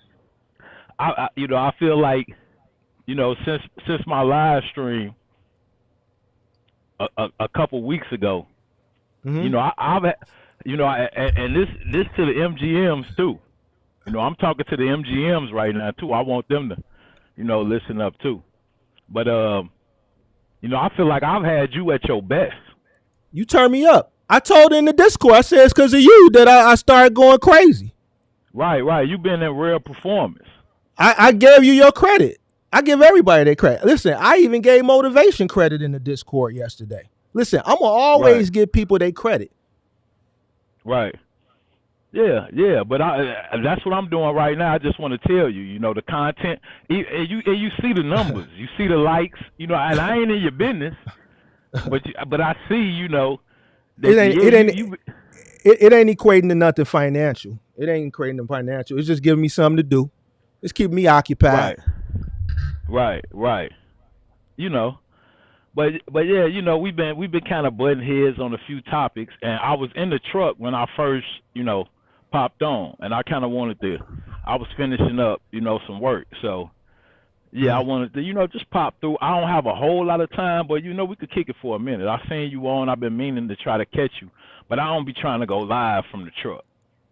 You know what I'm saying? I probably should do that more, but I really don't be trying to go live from the truck, and I'm driving and doing 3 different things at once. I want them to have my undivided attention. So, that's why I've been trying to, catch you. And I'm like, hopefully by the time I get home, he'll still be on, because I know your daytimes don't usually run as long as, the evening ones. You see, mine's been running kind of long, because it's a hot topic. You know what I'm saying? So that's why I wanted to come on. And, we speak from time to time. But, I want to say that too. Like, we haven't spoken recently. And I think that's for a reason. I want this to be organic. You see what I'm saying? So that's kind of why it ain't no, because we smooth. Yeah. But at the same time, I don't want to do no stage business or nothing like that. You know what I'm saying? And like I said, you've been in rare form. So I've been tuning in more than I normally have. Just to kind of pick up on the content. And like I said, I feel like, and I'm joking about the taking credit, but I know. The space needed it. You see what I'm saying? I agree. And then just not being fake. I don't agree with your take on, the cheap freight. Why? And that's just my opinion. It ain't, because I feel like, and I want to be careful what I say, because, I've seen that too over these last couple live streams, that certain things could be twisted, and it's just the internet. You got to watch what you say up here, and I get that. So some things I've said has been kind of taken out of context, but I think I kind of touched on the fact that, certain individuals could take that verbiage in the wrong direction. Let's just say that. And I feel like there is a such thing as cheap freight. I get what you're saying, and I touched on that. If you know your costs, you know that you're doing what's right for you and your business, whether it be you, one man operation, or you running a fleet with drivers. If you making the proper decisions for you, then I could see. I'm still not saying I agree, but I can see your take on it not being a such thing as cheap freight. But for an individual who, I touched on this, is uneducated in business and just running a truck in general, because I don't think you necessarily have to be, a business specialist to be successful in a truck. And I'm not taking anything away from anybody who has educated themselves on, because I believe in that. But I'm saying I learn stuff every day. And now I'm getting an echo, but I don't know. But yeah, I'm learning things every day. So you don't have to, what I'm saying is you're going to learn as you go. You're not going to come, I'm sure you didn't come into business knowing everything day one. And I think most individuals in today's age are not going to come into business having a full understanding of business as a whole. We understand a lot of individuals are coming in and they are uneducated in business itself. But one thing I want to say, and I stand on this, I know individuals that are working 9 to 5, 8 to 4, 6 to 2 jobs, day in, day out. And if they started a business tomorrow, they would immediately start tracking their numbers. You kind of get what I'm saying? Like, to me, that was common sense when I started a business. If I'm going 136 miles from Chicago to anywhere in Indiana, I'm going to write down that I'm going 136 miles, and then how many miles it took me deadhead. That's common sense. To me, that's not something you need to take a business class to understand. I didn't. Like I said, I educated myself on certain things mathematically or arithmetic-wise. But as far as just having a total understanding of business in general when I started, I didn't.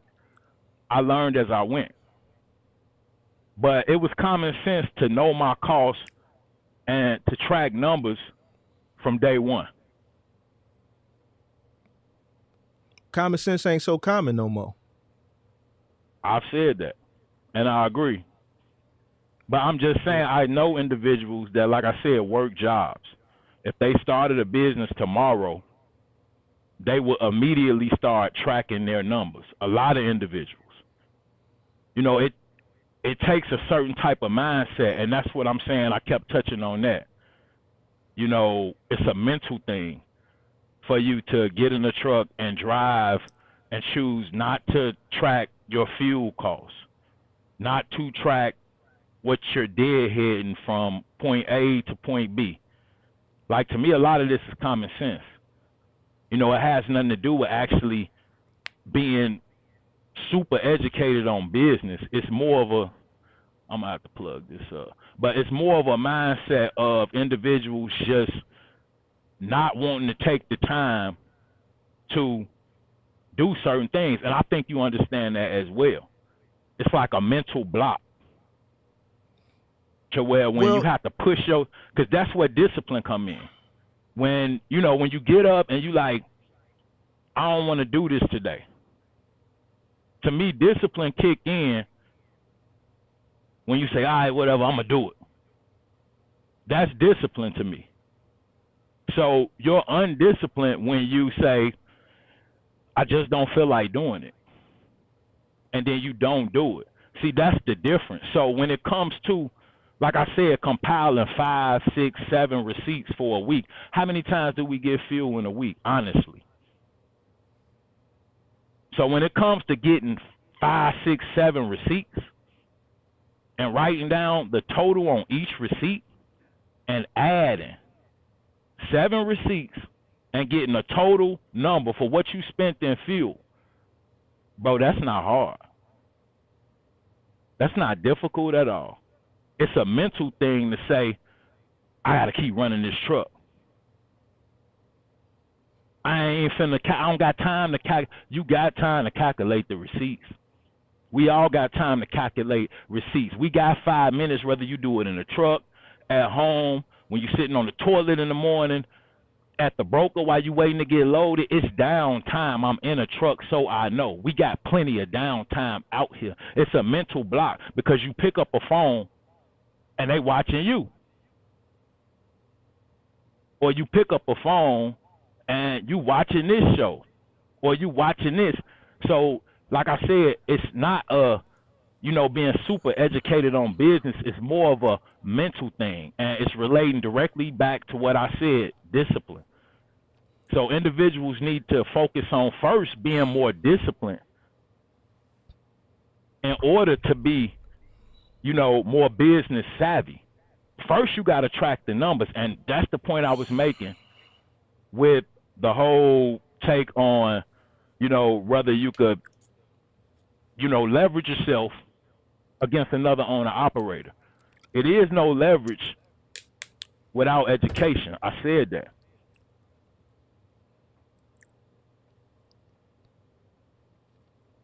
Well, I think there's I expound a lot on the operation costs, right?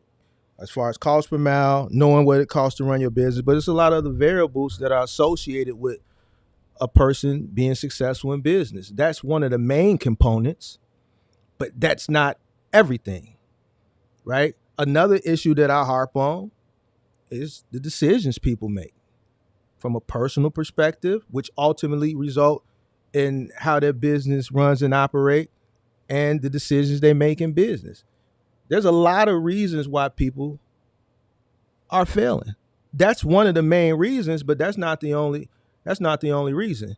You know what I'm saying? That I harp on. I feel like, you know what? You do need to be sharp in business. I think you should educate yourself. Listen, if you're getting in business, I think you, in today's day and age, with today's technology, with what's offered on YouTube, I think a person who's entering into any type of business should sit and look at some of these MIT courses or some of these free courses that are offered on YouTube and take an introduction to business 101 course. Understand economics, understand micro, understand macro, so that you can forecast and know what you fully investing in. Understand what business accounting looks like from a 101 and a 102 level. Take an introduction to business. Listen, the playing field ain't fair. And see, this is what I'm trying to get people to understand. When you come in, there's going to be people that are more experienced than you, that are sharper than you, that have more resources than you, have more capital than you. You have to compete. You're right. When I got into business, I didn't know about the trucking business. I understood business from an education level, right? But the actual hands-on, I had to gain that with experience. When I got in then was different than now. It was competitive then, but the cost to operate wasn't as high then. The competition wasn't as fierce then. So now, years later, when you have way more competition in this economy, you have to be a lot. Listen, that margin of error that I had back in 2010, people don't have that margin of error now. And that margin of error, whatever it may be, depending on how much capital you have, is going to determine how long you're going to have to figure this shit out before your money run out. Would you agree or would you disagree? Oh, definitely. The way you running your business right now, like I said, tracking your numbers and so forth is crucial at this point. And that's why I constantly try to push, because I know that it starts from discipline, and that'll be my message to anybody that's listening. Take the time to do the small stuff when you have the time to do it. Don't put off stuff for later that you could do right now. You're not that busy. And I think we all tend to act more busy than we are because, we just choose to do other things. But at the end of the day, like I said, I just feel like, and I know I'm being redundant. I feel like it starts with discipline. Creating some type of schedule each day that, hey, I do this between this time frame and that time frame. I do this during, but at some point before I sit down and relax and do whatever I like to do, when I'm not in the truck, let me crunch these numbers. It's simple. Okay. And something So else, and go ahead. I don't mean to cut you out, but something else I want to give people, because I was speaking about this and I didn't know the actual channel. It's a particular channel, like I said, I hated math. So I went to these guys. It's Math Antics. I looked it up on YouTube. I had to go back. I forgot about it. Math Antics, one word. They make math really, really fun. Whatever aspect you looking at, they could teach you how to do. And it's interesting, it's humorous, and it's entertaining. So when you get done with this stream, even if you don't want to, just go look at one of their videos. And it may make you, right, Math Antics. Because I mentioned this on one of my streams.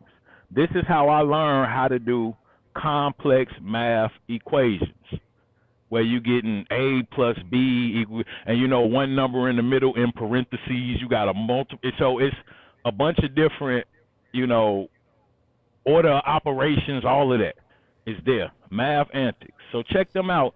And I think it starts with that. Just learning how to do simple arithmetic and then disciplining yourself to do your numbers, know your cost per mile, and so forth. And that's kind of what I'm getting at. We all see, and like I said, we know we add a little humor.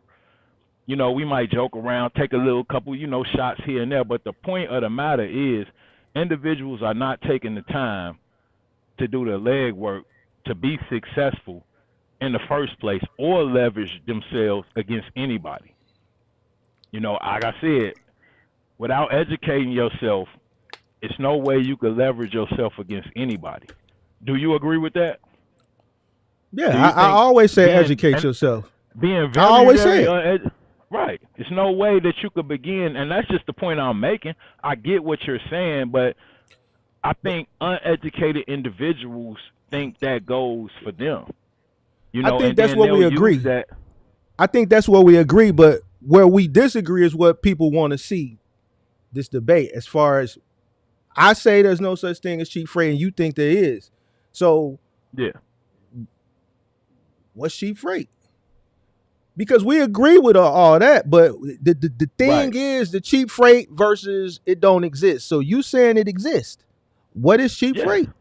It's alive and well. Cheap freight is, like I said, anything that you choose to run on a regular basis that's at.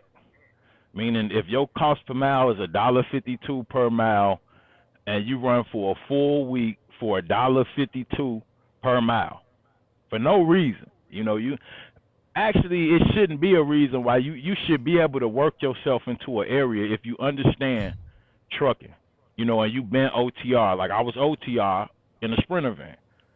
So I understand it's certain states, that are more profitable freight-wise. Michigan, Ohio, Kentucky, Indiana, Tennessee, both of the Carolinas, and Georgia's okay. So I understand even now I'm local.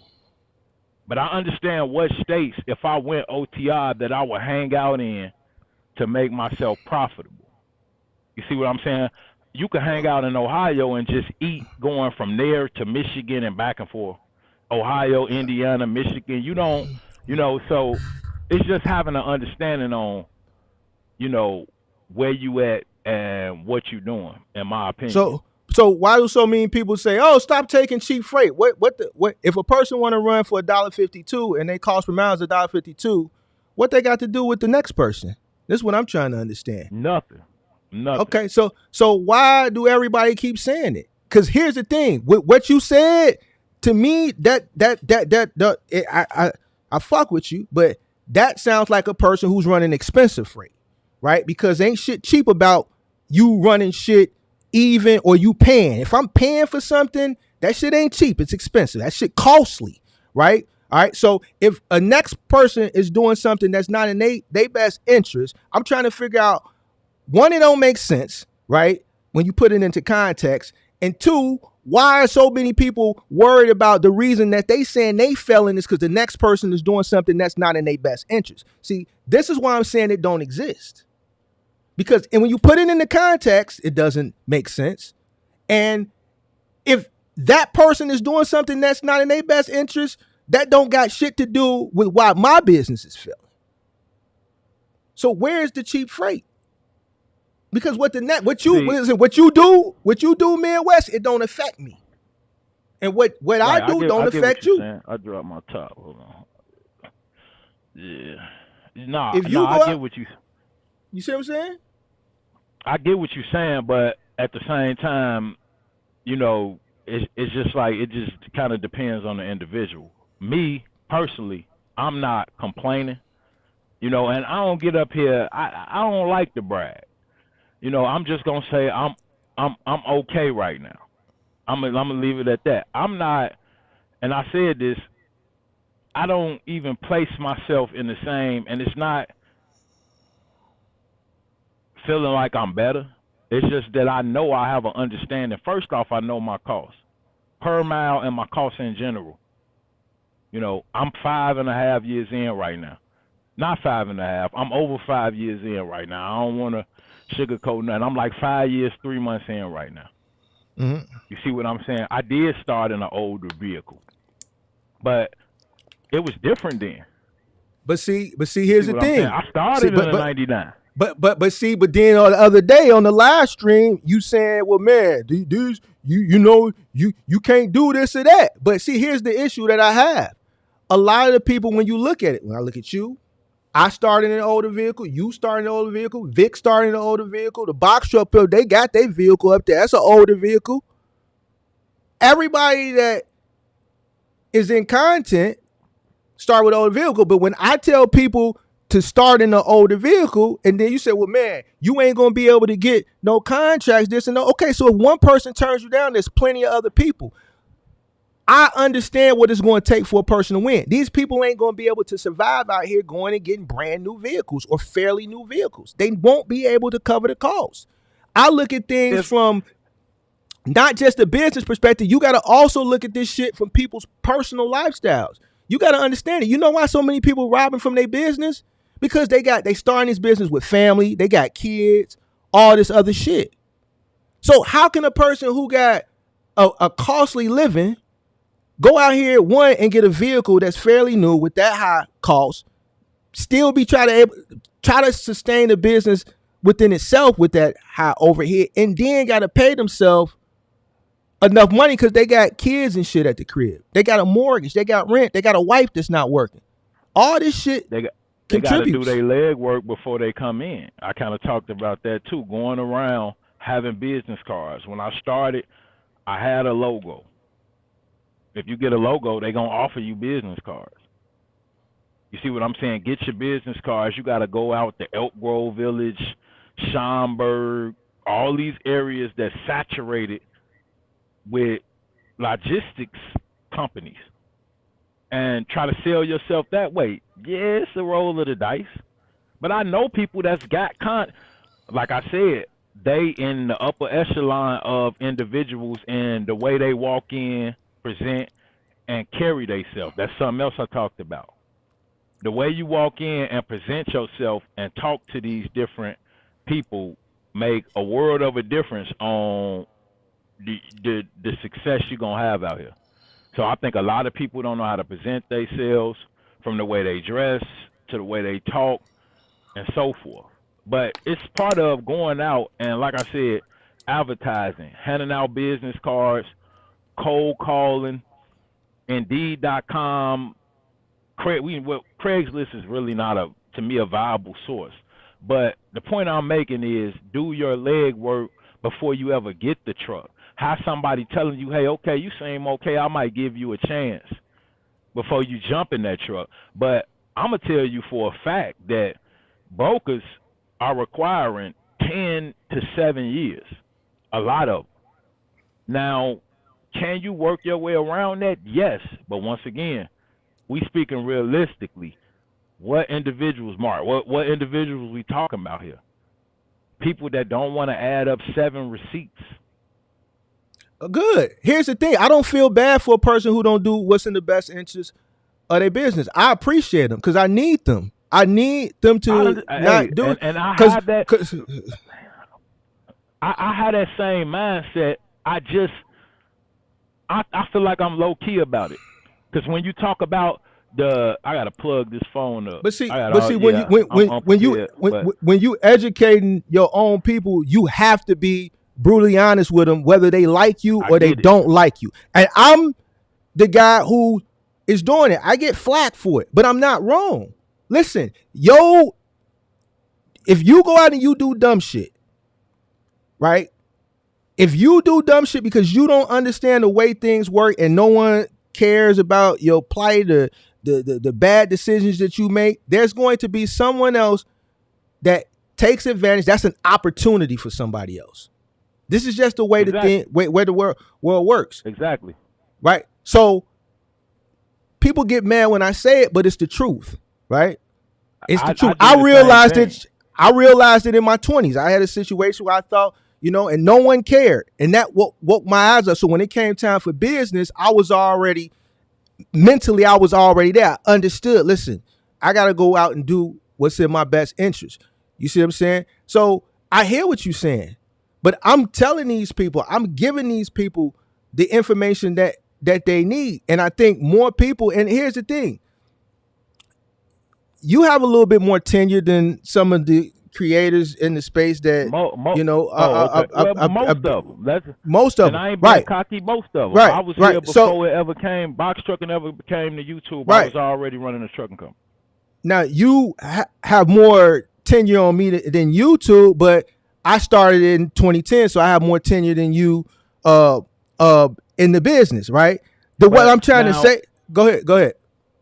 And I ain't taking nothing away from you, but that was in the final mile. More so final mile and moving, correct? But I understand not so trucking, much middle mile. But I understand middle mile. I do think you have a grasp on trucking. I know trucking. I'm just saying you didn't run a whole lot of middle mile. And here's the thing. When it comes to educating on middle mile, like intricately, like partials and shit like that, I don't touch it, and I say it all the time because I didn't run it. But now when I speak on the trucking as a whole, I understand, like I've been in it long enough. I understand it. This is why I can say, there's no peak. There's not going to be a peak season. I can give you the indicators why. I can tell you, Amazon go back. Like only a fool could look at what was going on 2 years ago and not come to the conclusion that they had no fucking choice. And we talked about that, a year ago? Well, we talked about over a year ago. First cup, right. Well, when we did but I had did a video on it 2 years ago, and there was another content creator that did a short on it 2 years ago, and it was really, really early because a lot of these smaller markets didn't see those trucks yet. So this is the advantage that me and you got being in Chicago. We in a big market. We see shit that these smaller markets don't see. That's the advantage that we have as content creators in this trucking space. We in the freight capital. So when I present something or you can present something that we see as a lag, they don't see it. So I get flack when I say, oh man, Amazon finna get their own trucks. I see the trucks. I understand it. I'm a content creator. There's people within these corporations that send me this shit DM like, Mark, you might need this for your company. You know what I'm saying? So I don't say where it comes from, but I have insight. So I tell people, listen, the migrants finna take it. They finna come into trucking. You complaining about the rates. Ain't no such thing as cheap rates. I'm telling you this so that you can do what's in your best interest to get your shit together, learn your calls, and understand all that shit, because the rates ain't. See, here's the thing. I understand why the market exists. I understand what the spot market and why trucking was deregulated. I understand why Jimmy Carter deregulated a lot of industries in the 70s, right? You can't have it both ways. Midwest. And I You and I either, get that you too. subs- You know what and you're they saying as far as you're and gonna see it at the register. You know, I hear you and I get that point, but like I say, I don't know. People think I got some radical views. I don't know what it is, but I'd rather take it at the register. Let me determine what I want to buy, and you know, I don't know. Do that sound crazy to you? you say you want to target people what? I would rather let them, because in my opinion, they inflating the prices on goods anyway. Wait. You said you So rather target the people at the register? I would rather pay the cost at the register and give me my money for my No. You know load. why? You I know why? determine what I want to buy or not buy, when I want to spend and when I want to save. I don't need them to determine that for me. Because in But my opinion, they already look how much it is for but groceries. I mean, look but what we but you spending. but you gotta understand, everything for the most part is brought on a truck or some form of transportation. So you're gonna have to spend money on something. You're gonna have to spend money. So I'd rather compete harder, beat out the retards that's stupid, who don't want to do what's in their best interest, that want to make the money and go spend it and not save it, not delay their gratification, right? Because we see it's more of them than it is people that want to do the right thing and save at the register. There's no sense of everybody making a lot of money, and then all that money we made, it don't feel like a lot of money because it's getting wiped out over here. This shit, I listen. The way they going about it now, we put ourselves in this situation. So I don't agree with how they going about it, but I definitely understand it. So it's just like deregulating the shit in the 70s. Something has to correct itself. Listen, forget trucking. Let's look at fast food. Let's just look at a person working at the movie theater. Everybody want to make a lot of money. Everybody want to make $20, $30 an hour. Think about it, Midwest. Forget trucking. Take trucking out the equation. How much you think it's going to cost to go see a movie if we got to pay the person at the front desk $20-some an hour?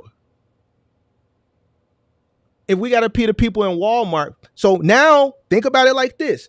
The cost of trucking, the transportation is high. That's going to get passed along to the register, right? The people who working at Walmart doing the stocking and all that, they want more. That's going to get paid along to the register. There has to be some shit that gets cut. They deregulated a lot of industries in the 70s, right? So people could continue to make money and costs could be low. Obviously, deregulating trucking in the 70s, that's when you really saw big box retail take off. That's when Walmart really started to boom. It benefited them, right?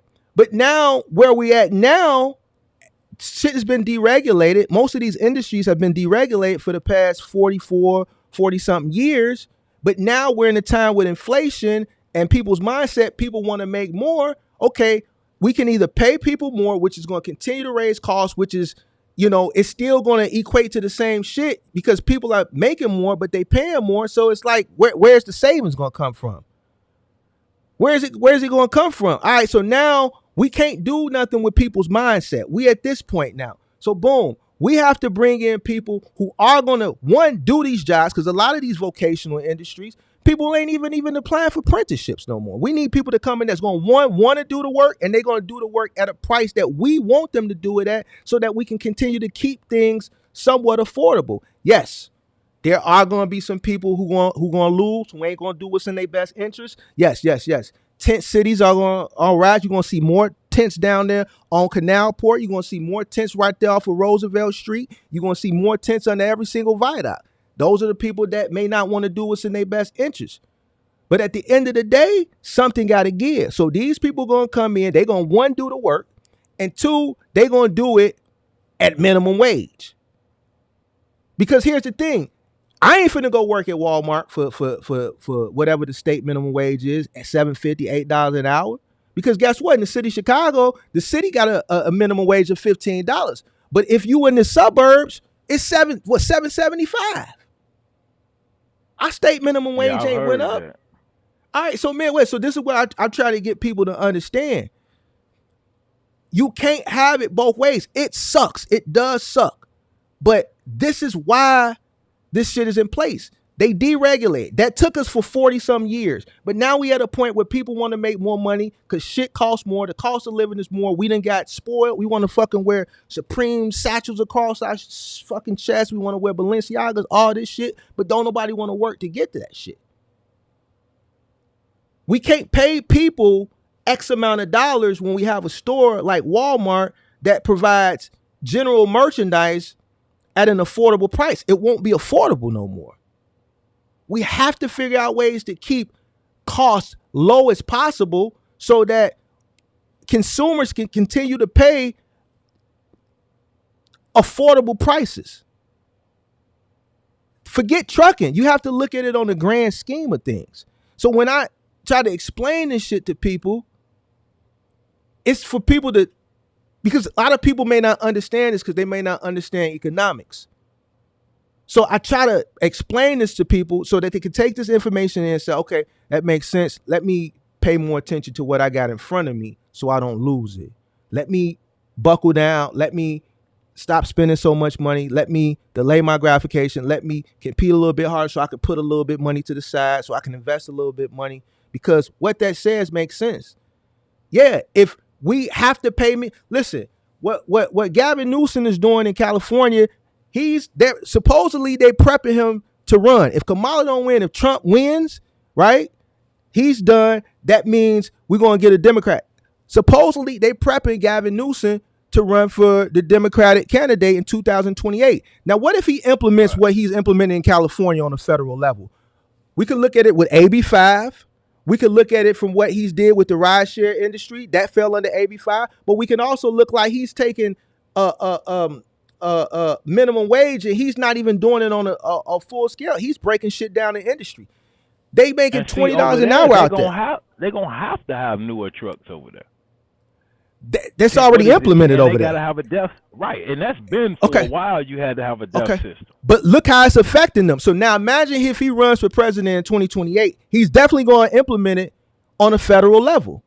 So that's not making shit easier, which goes back to what I'm saying. People need to understand what's going on, do what's in their best interest, because shit is going to stay the same and or get worse. If he becomes the president, AB 5 is definitely going federal. That shit he's doing with minimum wage is definitely going federal.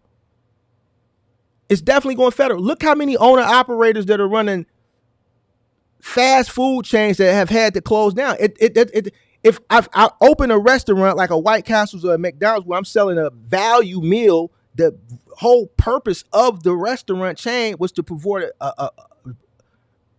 provide a meal at a value price that's no longer a value price. It defeats the whole purpose.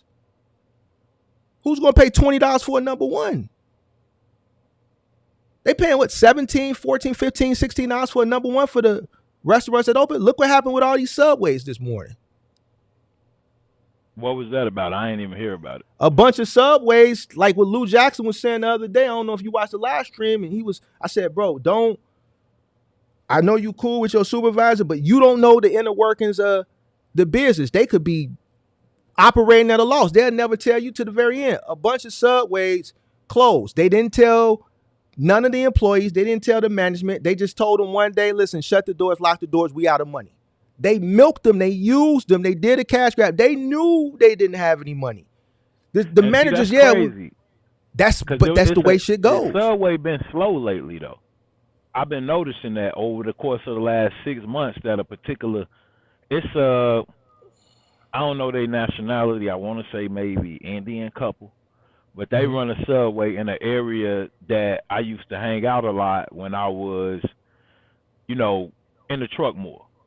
And I just noticed, like, man, they get a few cars here, a few cars there, but I would wonder, like, how they would get by, and I ain't been over there in a minute, but I kind of wonder, what's going on with them, because, I was just noticing that Subway didn't kind of slow down. A lot of restaurants. But see, we live in Chicago, bro. We know how much it costs to live here. Honestly, can a person go and work at a fast food restaurant here, making minimum wage, and be able to just survive? Honestly. Not really. All right. And So what I see a lot of too is like in them same areas that I'm speaking about is, and it's just being real, is homelessness. yeah. And I'm not talking about migrants. See, because you Hmm. talk about migrants a lot. I'm talking Hmm. about Americans. Yeah. Black, white, Hispanic.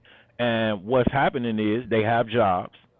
I can show you 3 individuals like this, and because it was times, like I said, where I would sit in the truck a lot. I sleep in the truck, and I would sleep in certain spots.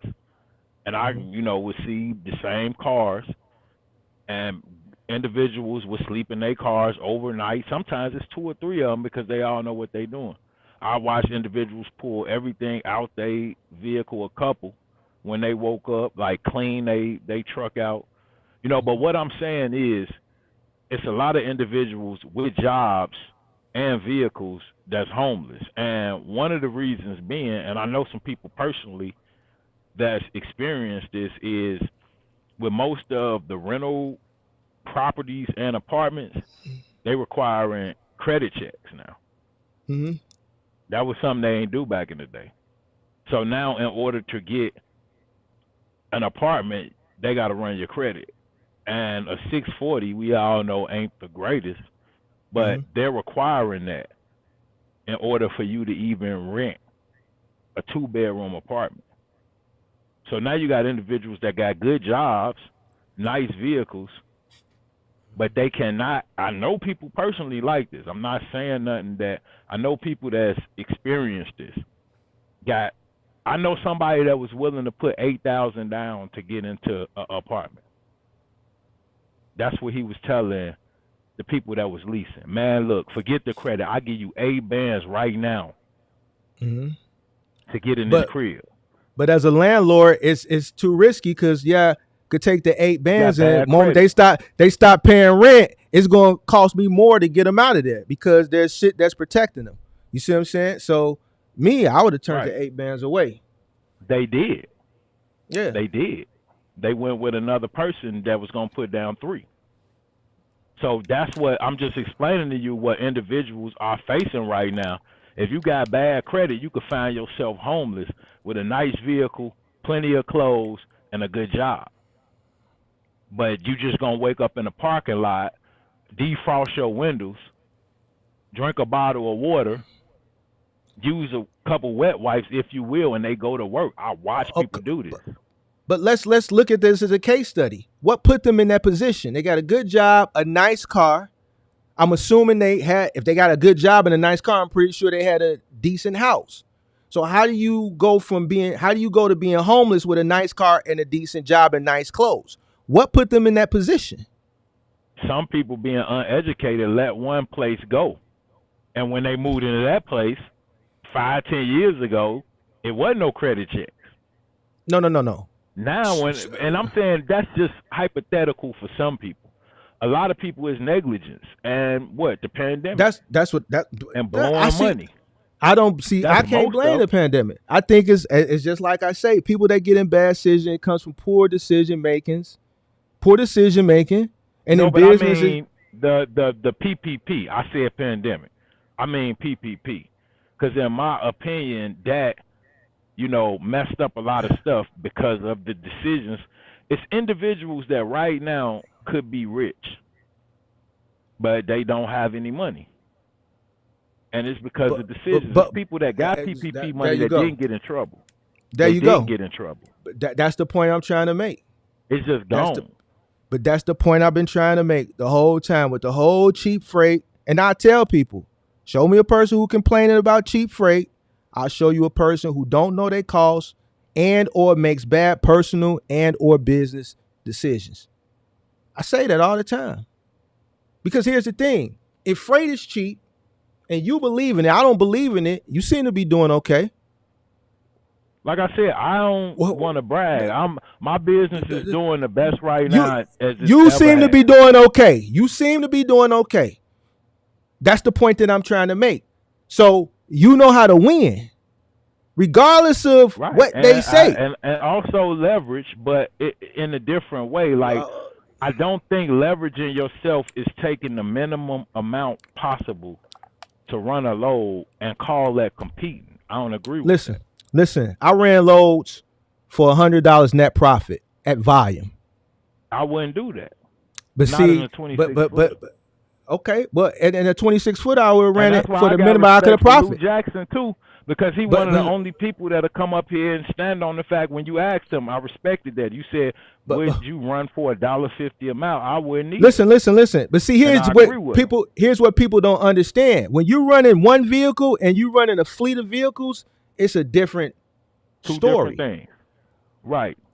I'm looking at it from a Walmart perspective. I'd rather come in and make a lot of money, right? With a fleet, right? I'd rather compound. I'm going to make a little money here, a little money there, a little money here, a little money there, but I'm going to make a lot of money on the grand scheme of things, but I'm also and diversified. I know fleets that's doing that and Right, they survive right. in our area. You Okay. know, I know fleets that's doing that and they survive. You know, And it's they a reason take why that they route. surviving. It's a reason And why they surviving. I'm not gonna, and a lot of people don't like them. If some people watching, they know exactly who they are.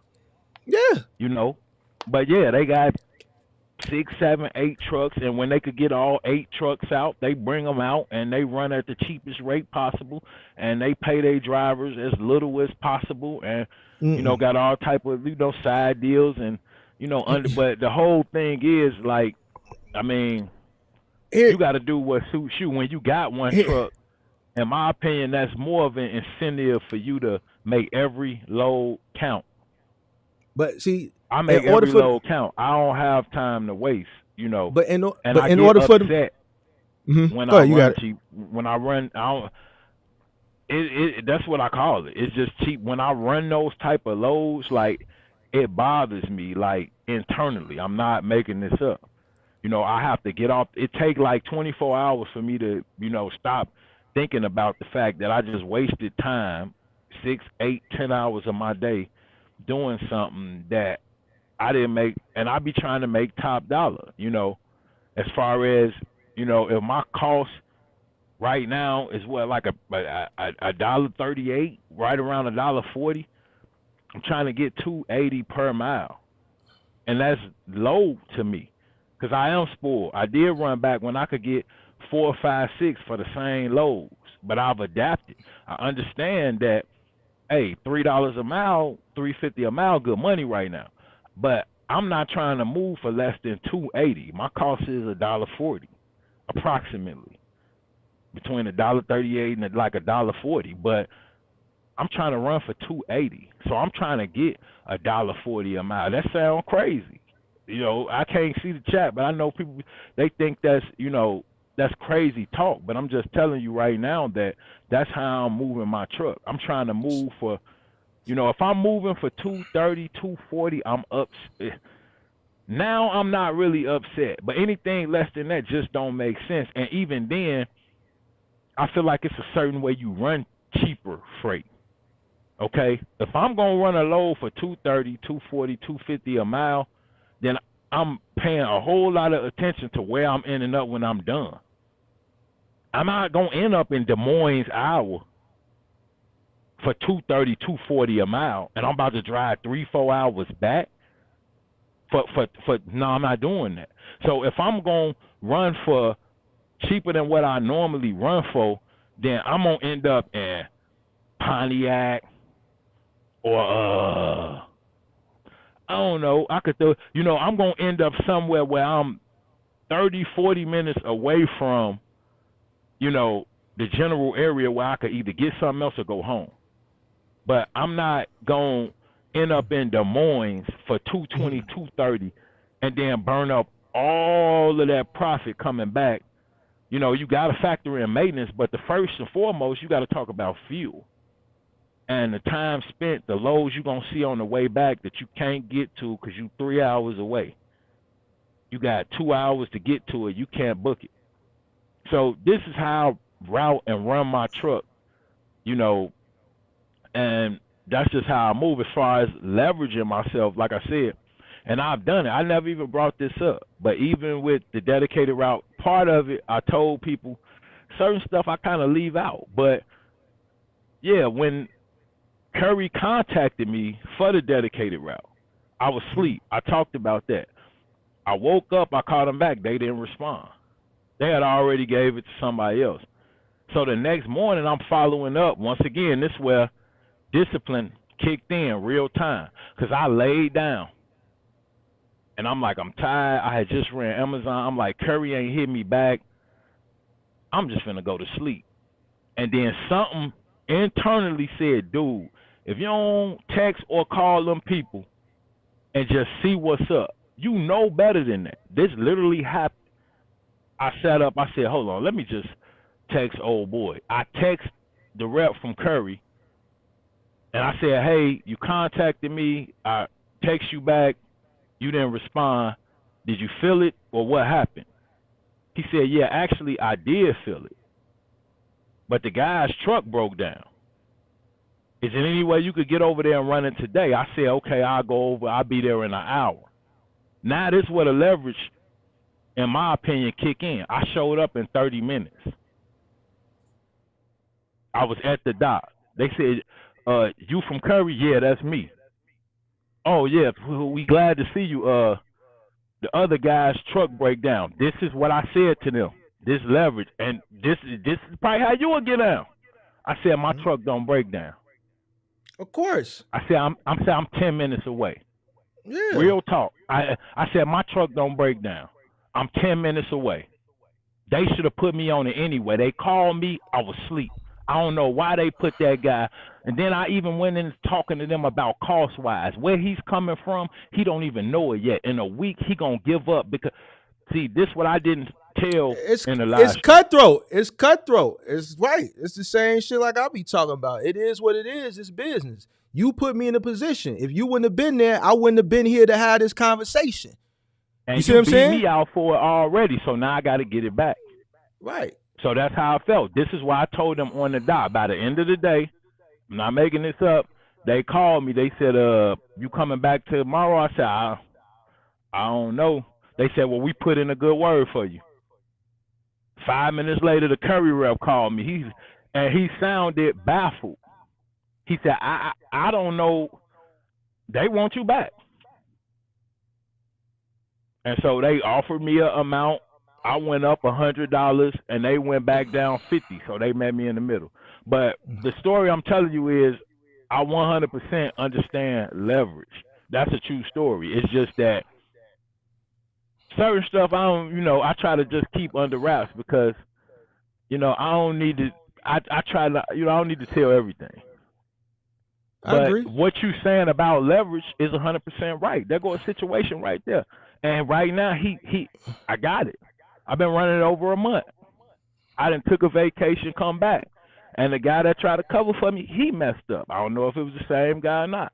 When I come back, oh, man, we happy to see you. They all would. So the point is, and then it's the service that I'm providing. You see what I'm saying? Because they're seeing that this guy's showing up day after day after day. So what you're saying about leverage is 100% right. But I don't agree with, the cheap, expensive, however you want to word it, that part of it. I feel like people need to educate themselves and know their costs in order to begin to leverage themselves at all. So if you take a load at whatever you take the load for and someone's operational cost is at that price that you take the load for,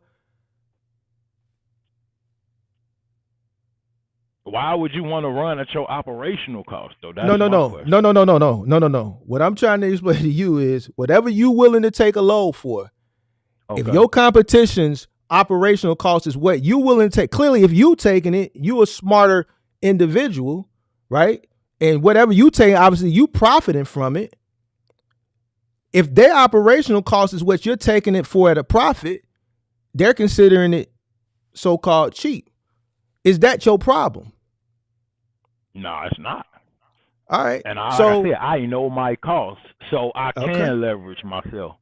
There you have it. So down to cents, not, and I don't want to put nobody on, but the whole idea of 25 to 50 cent of a range on your cost per mile kind of crazy, and that's just being 100. Like that range shouldn't be that big, even with the fluctuation of people doing it in different areas. It's an But see, people average, doing it. and you People doing average it. it from where you live. People doing it. But the harsh reality is people doing it. And if what happens that I think is going to happen, it's not going to get any better. But anyways, what I'm trying to get people to understand is if they complaining now, it's not going to get any better. Right. I get you. And see, that's what it, me personally, and it's just, I'm not complaining. I consider it more educating.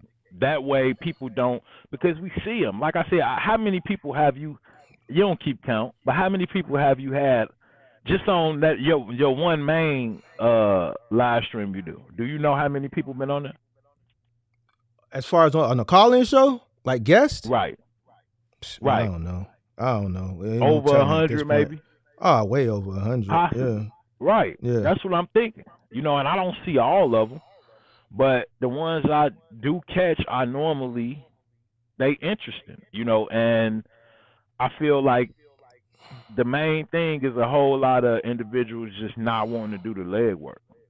When you ask, what did you spend on fuel? Profit margins, what's your cost per mile? And individuals don't, know that information. And like I said, I give a newer, I don't want to put a whole lot of leeway, but you a month or two in, I can understand why you still just trying to get into a rhythm of things. But most of the people you talking to have already been in the space for a year and a half, 2 years, and they still just not getting it. So those are the individuals that think that somehow by taking freight at the minimum, which they don't know their minimum, so some made up minimum, that they're able to leverage themselves. That's what's crazy to me. But see, to the smart business owner, you have to account for them too. And that goes back into what I'm saying. This is why it's imperative as a business owner, you know your costs. And that's why I use the analogy when you driving, you pay for insurance. Like, and I hate to keep using where we're from, but don't nobody stop at red lights here. Don't nobody stop at stop signs. Right. So us going through a green light, we have to cover the brake. Use our, you know what I'm saying? Because you got to be a defensive driver. They'll hit you, and the next thing they're going to do after they hit you, what they're going to do? Run. So coming in business, if they can. So even in business, especially now, right? Because we know what is going on now, you have to come into business, understand that you have people competing harder, rightfully so, people that are competing harder profiting, but you also have an infusion of people that have come into the space, right? Over the past couple years that don't know what the hell they doing, right? So you have to account for them too. So that's why it's important that you understand all this stuff coming in and you know what you investing in. What has occurred can't nobody change. I don't like people complaining. I hate to hear people and here's why I don't like people complaining, because everybody that comes and complains, they don't know what it costs to run their business. And I mean, it's also, whatever the situation is, it's a way out of it. It's just a matter of you doing what you need to do. I just being honest, that's why I tell people I'm not perfect. I've had some dark days in business. I can't say it was ever a point where I was going to throw in the towel, but I contemplated it a few times. Like, is this shit even worth it? Just being 100% honest. And then the next day I'd be like, something going to change eventually. I understand that, and that's what happened. One day I woke up, that's what it is. It's like you said, I've said it, it's just staying down until you actually come up. And I know that sounds taboo or like some hood terminology, but it's honestly, sticking with what you have, maintaining, being smart about it, still day by day educating yourself, but, not giving up, because right now I think business never going to really be perfect. I think I spoke on that. You spoke on that. I heard you say that. And I feel like that. Like even once the money comes, and then now that you could save, and then the bank account piling, the business paying the bills, you could pay yourself so you could pay your home bills. Now once you get the money out of the way, the other problem's gonna start. I think that's what a lot of people don't realize. Getting the money is just to get you stable, and then the real challenges is gonna come after that. I mean, would you agree? More When money, you get more the problems. money, in my opinion, you just took the words out of my mouth. Soon as you get a little, you start stacking that little chicken bag, other issues gonna present themselves. You're gonna be mentally tested, and that's why I talk about that a lot. Right now, a lot of people are financially tested. They can't even think about the mental test, that's gonna come up the road. See, it's bigger than money. So it's just as real as I could be from what I've experienced from other people that, yeah, you gotta get to the money, but just mentally and physically prepare yourself, because what's gonna happen after you actually get to it, you might not be able to handle that. You might not even want the money once you get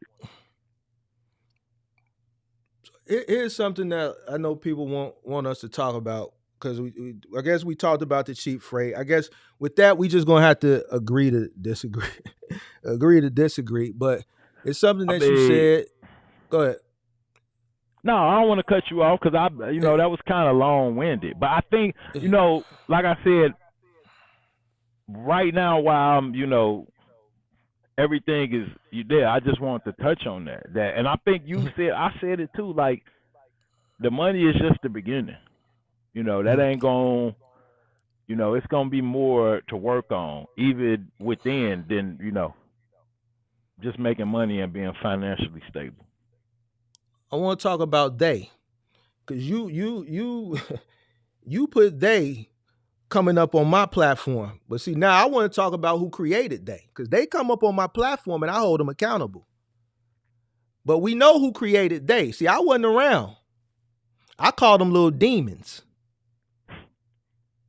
See, it's crazy because my next live stream, I was going to do it, but I caught you on, I don't know. I mean, we touching on a lot of these topics right now, but my next live stream, I was going to title it, Who Created These Demons?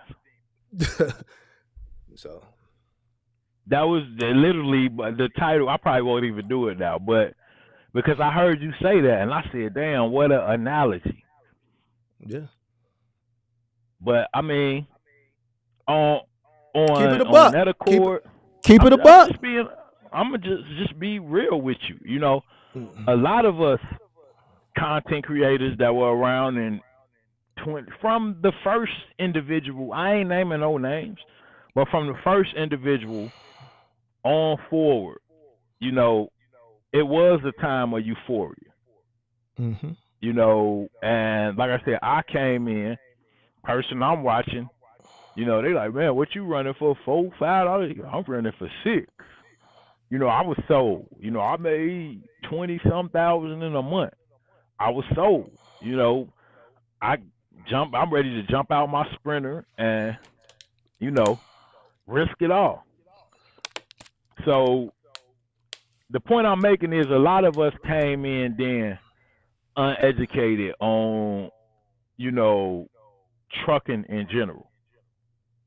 And of course, we put out content that brought in, masses and masses of individuals.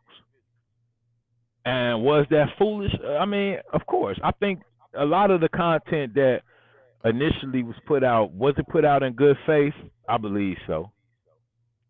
I think I don't know about that, man. Well, for me it was in good faith. Now I can't. But the point I'm making is, a lot of people were trying to, put out different content in order to, help other people. And like you say, I never talked about this, but the generation, if you could find some, content where I'm talking about, creating generational wealth with I feel like it's a way you could do that too. But it's not gonna be with the box truck business. That's You know, what it's that's gonna what I be say. The box truck right business is going using to be a that to jump start. rebuild. Yeah, jump Exactly. start. To clean up Yeah. your credit, to save up money, to get ahead, and then use what you have to invest in something else.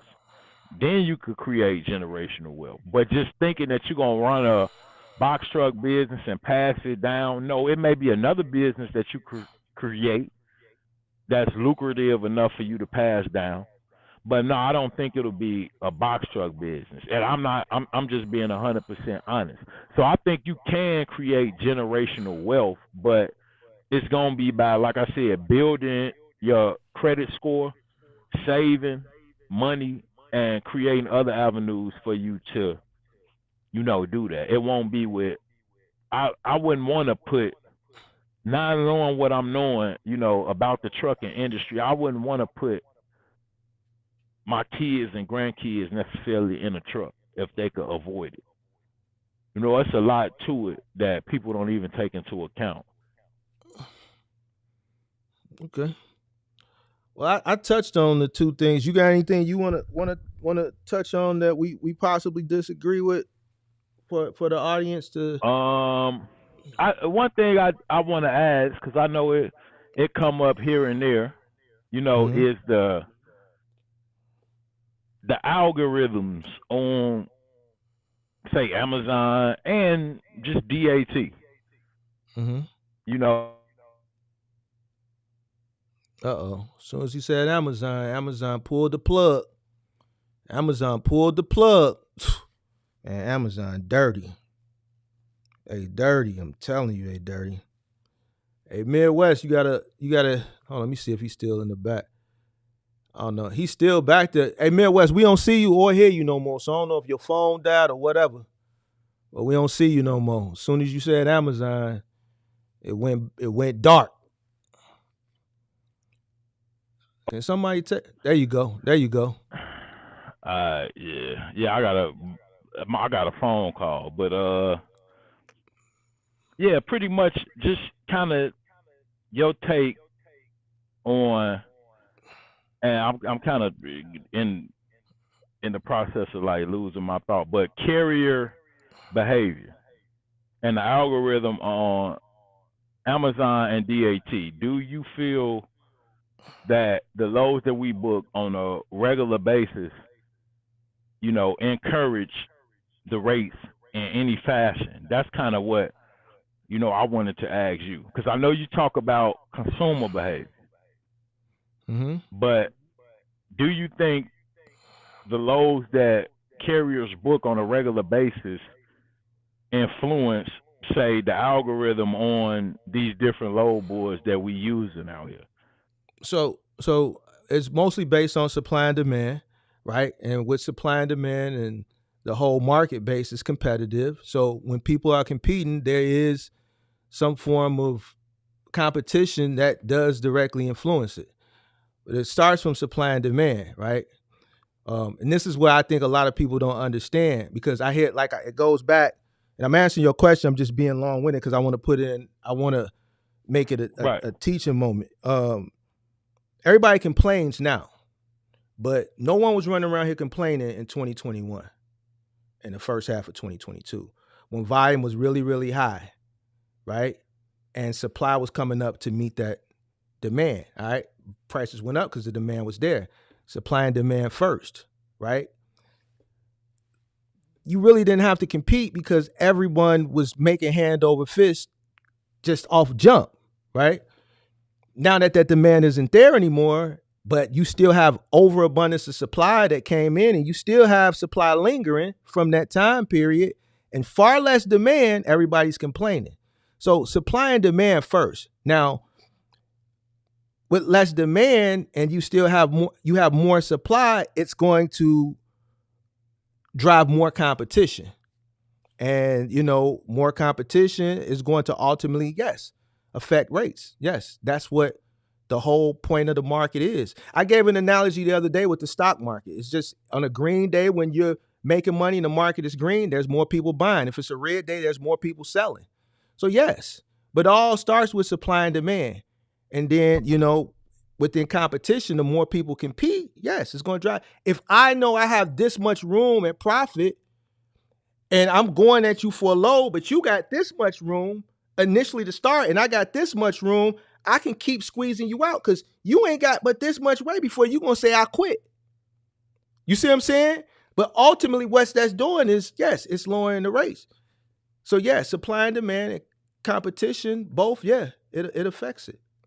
That's the point. That's what I kind of try to get people to see, that, it's not AI or algorithm and so forth for no reason. Of course, that we know that consumer behavior kind of controls, the price of these loads. But at the same time, and, just being honest, the reason, can you really trust consumer behavior when people keep spending money and inflation keep rising? Where they getting the money from? Well, here's the thing. They borrowing it. That's why the credit deficit is high. That's why I'm investing in the block, because people want to pay about 4 and do dumb shit like that. So they getting the money, they borrowing the money. They living off borrowed money. A lot of people right now are living off borrowed money. We lost him again. He got a phone call, so I'll wait for him to come back up.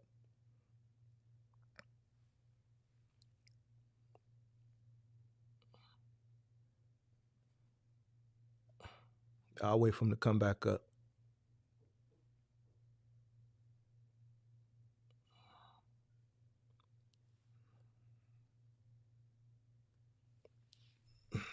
Hit the like button. Hit the like button.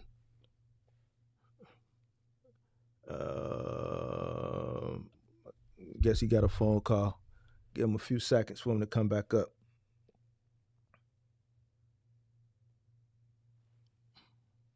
I want to answer that question and put it in the context. And this is something that we talked about this morning in the Discord. You ain't on the Discord, join the Discord, get into conversation. It was a good debate in the Discord this morning. Good debate.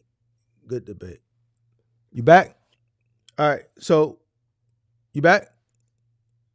Yeah, hold on. Let me fix this headset. Man.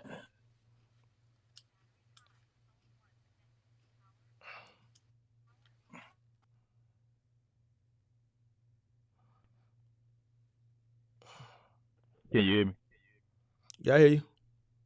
Okay. All right, yeah, man, the phone's starting to jump. So as far as the money, it's coming from borrowed money, credit, right? Right. We see, based on what, and this is something we was talking about earlier, we see in a lot of these gig economies, a lot of people in different sectors of gig complaining. I had a guy deliver my food not too long ago in a brand new A8, right? So you have an infusion of people. I had an Uber driver that had one. Yep. Okay. So you have a bunch of people going into gig economy to supplement income because they need more money to spend money, right? Because their traditional career, traditional job is just not cutting it no more. And then that's why you got the rideshare drivers saying rates are this or that because they're not getting as many rides. Obviously, the rideshare companies are lowering the rates, but the supply is increasing, so demand is lowering. You got the migrants that came in and took over the food delivery, right? You got the people in the gig apps doing the Go Share and the Carry and stuff. You have an infusion of new people coming in there. It was a big thing over the weekend where Spark deactivated a lot of people. That was huge. Spark deactivated a lot of dormant accounts of people who weren't really running on those accounts because there's so much demand for new people to come on that they rather bring on understanding what's going on at the economy that's going to make their platform more efficient. So you have people using borrowed money, and you also have people that are supplementing their income, doing a lot of this gig work. So a lot of money is being spent in services, more so than goods. But that's what I'm kind of getting at over the course of the last and I think everybody that follow any, because I don't follow it 100%, but it's been constantly said that for the last year and a half, the government, the Fed, whoever has been trying to get the U.S. to stop spending so much money, but they keep doing it because they keep finding. So how can you trust consumer behavior if they spending money that we say they don't got? But they not spending it in the format that you need. See, where you need to spend them to spend it at as a trucker, I get it. They not spending it on goods. They spending it in service. They still going to Tulum, paying by 4, right? They still, you know what I'm saying? Listen. I'm over in the Fulton. I'm over in the Fulton Market District.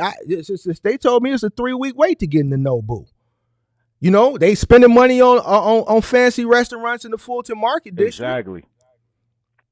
But so that's during the week they spending it in services. Some of that up, but that's confusing to me. That you say people don't got money and we in a recession pretty much. But they keep spending it. They spending it on stuff. Listen, when you look at experience, even at the car auctions, they spending money. I'm seeing people like dropping. But see, you looking at a different type of person at the car auction.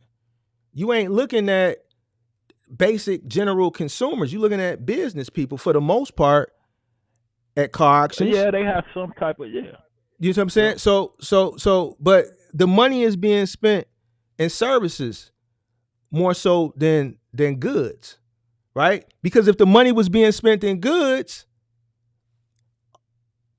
it would kind of reflect the rates somewhat. Yeah, that competition, that supply, that truck capacity is there.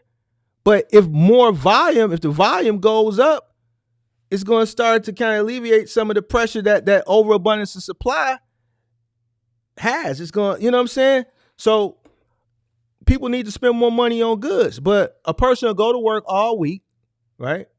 And they'll pay their bills and they'll have a little money left over, right? They not investing. And I'll give a tidbit that I already gave it to my members only community. And here's an indicator. And I share it. I normally wouldn't share this because I understand people listen. I divested from a lot of my crypto. And yeah, I'm in the we kind of you a little familiar, but yeah, I'm wanting to move over to the S&P 500. I divested a few months ago. Right. Before. But you talk about almost everything. Yeah, everything. I'm completely damn near out, right? But I saw it coming, and I talked about it. So the evidence is there in the members only. When I said, listen, I'm divesting. I felt it. Right. One, because I know in order for me to make money, I'm smart money. I've been talking about this shit over a year ago. Right. I told people I gave 2 free hits. Right. So I've already made my money. Right. But I know in order for me to make that overabundance of money, and I'm smart money and I got in early, I need dumb money to come in. And these are for the people who watch and don't understand, I'm not making fun. This is the actual term, smart money and dumb money. Right. But dumb money doesn't have the money to invest. So I'd rather move my money, take my profits and move it into something that's going to make money. I need my money working. And look, if I wouldn't have did that, I would have pretty much broke even, and a lot of investments I would have lost on, right? And on the smart side of things, as far as the stocks, I'm winning. I talked about certain assets in the members only, right? And in the Discord. And I said, listen, I'm getting into this. As soon as I get into this shit, the shit runs, right? So the point I'm trying to make is the reason why I got out of that is because consumers don't even have the money to invest into that. Dumb money doesn't have the money to invest. After they go to work all week, pay their bills, they have a little bit of money left over. They got a choice. Either they're going to do what's in their best interest or they're going to go out and have a good time to get their mind off of how fucked up they are and get ready for the next week. Most cases, we see it here. They'd rather go out Friday night, Saturday night, go have a fancy dinner with their friends, get dressed up. The women go to Sephora. Sephora's doing great. Why? Because they got to go get the smell good and the spray and the makeup or whatever it is at Sephora so that they can look good at the fancy dinner at Frontier and at Noble and Girl in the Gold and all these experience-based restaurants have this fun on the weekend to help clear their mind, have drinks to get their mind off of how messed up they are, and then they go back to work and are robbing Peter to pay Paul and living check to check. They're not going to take that money and put it into something, right, that you may need them to buy, or that I may, let's say, necessarily need them to buy in an investment, and let that money sit. They rather go spend it on something service-based. And that's what's going on. So, yes, consumer buying behavior, you need people to buy more shit. Think about this. If more people were buying goods right now with the current supply, it would definitely affect the rates. Think about if people was buying as much shit as they was buying, just let's say 10% of what the volume was during the pandemic, it would definitely affect the rates. If they had the money, don't you think they'd spend it? And see, that's what I'm getting at. Like, and I get what you're saying. They spending it on services and not goods. So that makes sense. But at the same time, too, I still feel like, at the end of the day, and I use just two areas, to just kind of make my point that, what the carriers do in some form or fashion, ties into these rates, especially not just with AI, but we could use Kenosha, Wisconsin, and ORD9, which probably aren't 100 miles apart, give or take. And a lot of those lows, because I look at both areas, they come up at the same time. And I watch how fast, they go as opposed to each other. And what I see is, like I said, we got certain individuals that have fleets, in the ORD9 area. I know of at least 3. So I ain't going to pinpoint one, but I'm telling you that certain people are problematic, to others. Not so much me, but that's the name of the game. Right. And, I get it. But at the same time, I hear about, these different, like I said, fleets. And sometimes people don't even know I'm watching. I'll see it in Facebook groups where certain individuals, and I know who they are trying to go to upper management like Amazon and, get these people out the way. So they trying to leverage themselves in a different type of way, but whether you agree with it or not. Here's the thing. Here's how I was able to leverage myself in different logistics companies when I was running a fleet, because here's the thing. Instead of me dealing with a bunch of different owner operators and all their personal problems and all their truck issues, I could just deal with one person who's going to be responsible for his vehicles. We know that he is a business person, so he understands that, listen, my trucks need to run to make money. So now we can deal with one person who's going to supply us, let's say, with 10 vehicles instead of dealing with 10 owner operators and their 10 problems and their 10 costs and their 10 truck issues and all the bullshit that comes along with dealing with it. Now, there's some 3PLs that have gotten rid of the master contractor model. That's called a master contractor. There's some companies that have gotten rid of it because they don't want one particular company to have so much leverage on their dock, right?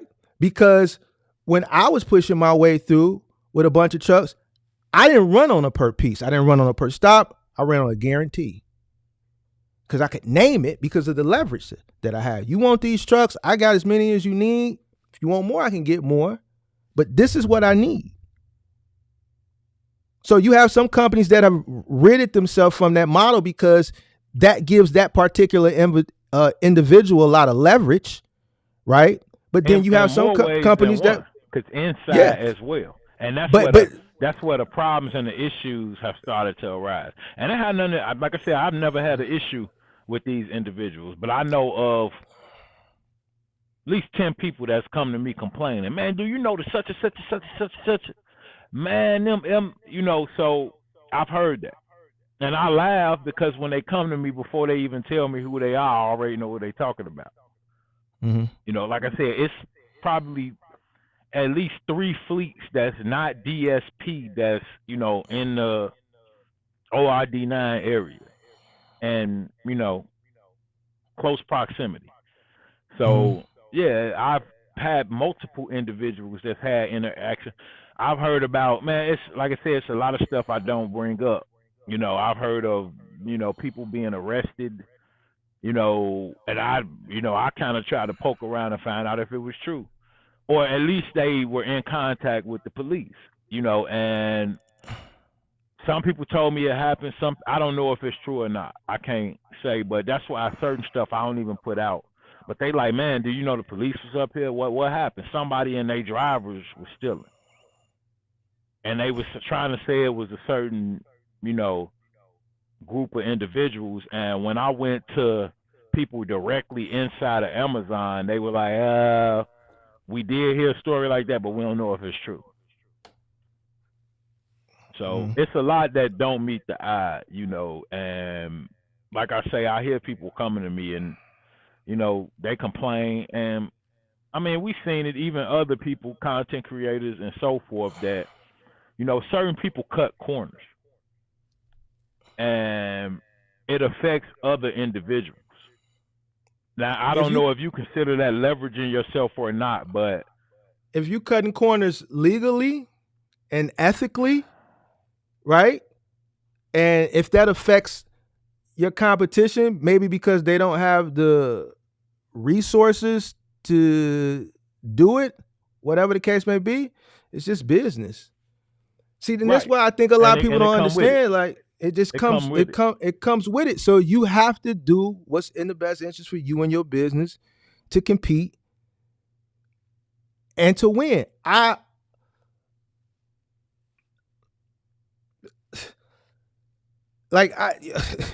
To me, this shit is just second nature. I understand this shit. So it does get frustrating trying to, educate people who may not be as business savvy, whether because they new or whether because they don't comprehend well.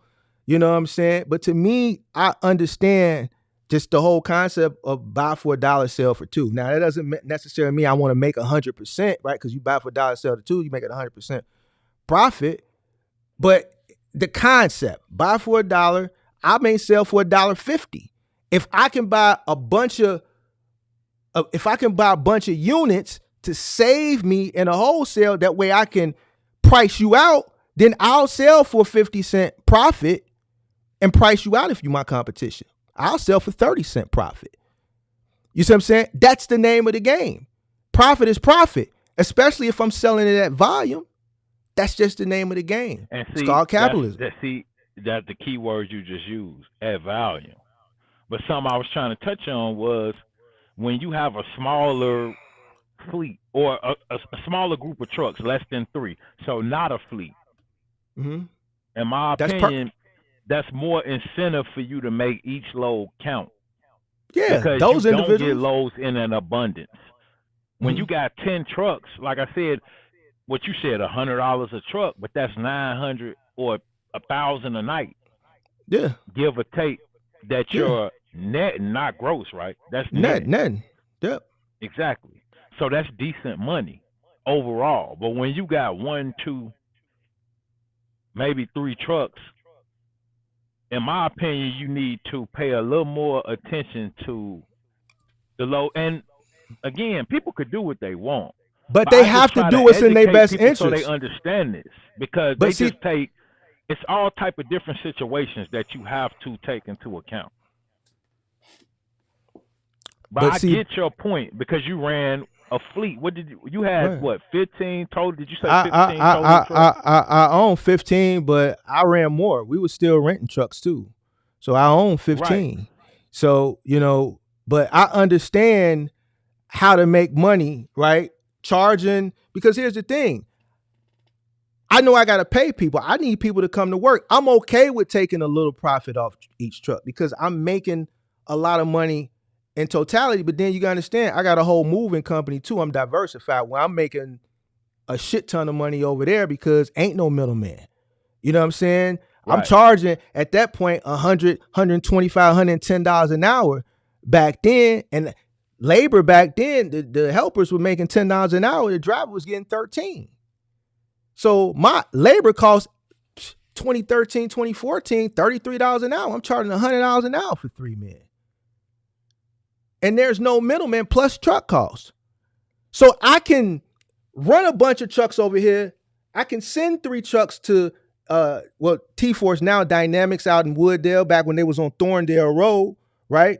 For IKEA in the morning. I can send another 3 in the evening for 5 to 9s. I got 9 there doing Office Depot. I got trucks running Select, doing Bye Bye Baby, this, that, and the third, Cost World Market. I got Installs, which is now NAL, doing Sam's Club, mattress delivery for Sam's Club, TV installation for Best Buy. So I'm diversified. So on that side, I can take a small amount off each truck and make a bunch of money in total. And that was the approach that I took, and I won. We lost him again. He got a phone call. That you back? Yeah. That was the approach. That was the approach that I took. And I won, you know what I'm saying? It was a lot of sacrifices. It was a lot of delayed gratification, but that's the approach because I wanted to make a lot of money. You see what I'm saying? I didn't want to make a little money. I wanted to make a lot of money. So whatever I needed to do to make a lot of money, I did what I needed to do to get that point. Now, granted, it was a different time period. You know what I'm saying? And granted, yes, I stepped on some toes. I took advantage of some independent owner operators. We recovered a lot of shit, especially for Dynamics, right? We recovered a lot for them. And if I saw that you were calling me or that they was calling me every day to recover one specific route, man, I need that route. We've been covering it for the past 2 weeks where that driver's truck is broke down. Well, shit, it's been 2 weeks now. You might as well let me get that route. I've been sending this driver here for the past 2 weeks. I know you're going to call me every morning that I just keep telling him to come into work because I know you're going to call me anyway. You call me short notice. I say this, you call me short notice the day of and ask me, do I need an extra truck? After all my other scheduled trucks have already been there 2 hours and I can pull the truck out of thin air with a driver to recover your route. So don't you think you need a person like me? Yeah, Mark, we'll just get the route. We'll deal with that driver when he comes back. Yeah, it was fucked up, but man, I'm trying to get it. Like I say, I understand more than you know. Certain stuff, like I said, I didn't speak on, but yes, you do have to, sometimes just put a bug in their ear and let them, but this the thing too, and I'm going to just be 100% honest. Once again, it's going to relate back to discipline. You can't try to leverage yourself and say, hey, I'm going to do this, this, and this, and then not deliver. Like I said, it's been over a month.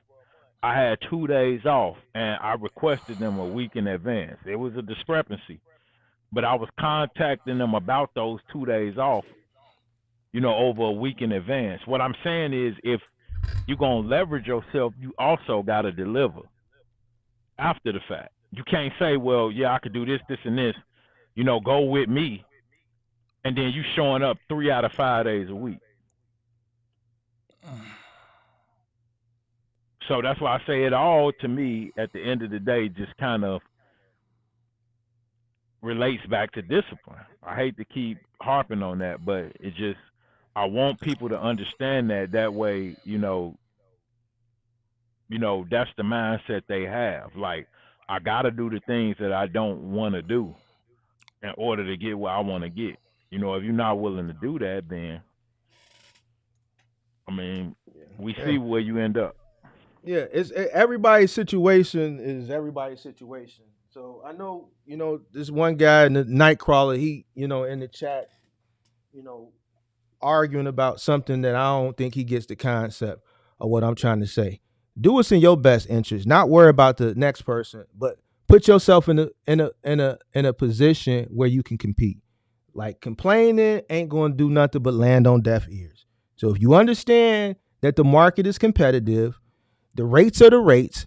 Do what's in your best interest so you don't have to sit up here and complain about rates being what they are. Don't go out and put yourself in a situation where you got an overabundance of overhead in your business. If you decide that you want to get in this business, don't go out and, put yourself personally, create a lot of debt personally, right? This is the landscape. Complaining ain't gonna get you no. If you want to make more money, go do something else that's gonna pay you more money that you don't necessarily have to compete. This is the current landscape. It is what it is. So you gotta compete. Make sure your cost is low, and you may not be able to live on the top floor. If you want to live on the top floor, then operating one truck ain't gonna be it. You're not gonna get the type of money to live in the middle of Manhattan on the top floor. You're just not. So if that's your thoughts, then you thinking wrong. You have to be, and a lot of people ain't not just outside the fact that they not doing the due diligence. They don't understand what they getting in. They dreaming. See, what I give people is harsh reality. This is what it is. So either deal with it or don't.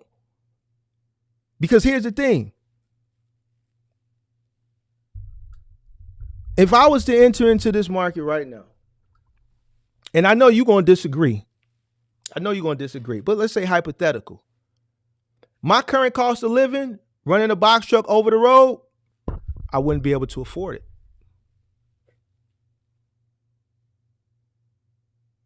OTR, yeah, I mean, I wouldn't be able to afford it. No, I wouldn't be able to afford it even if I ran final mile.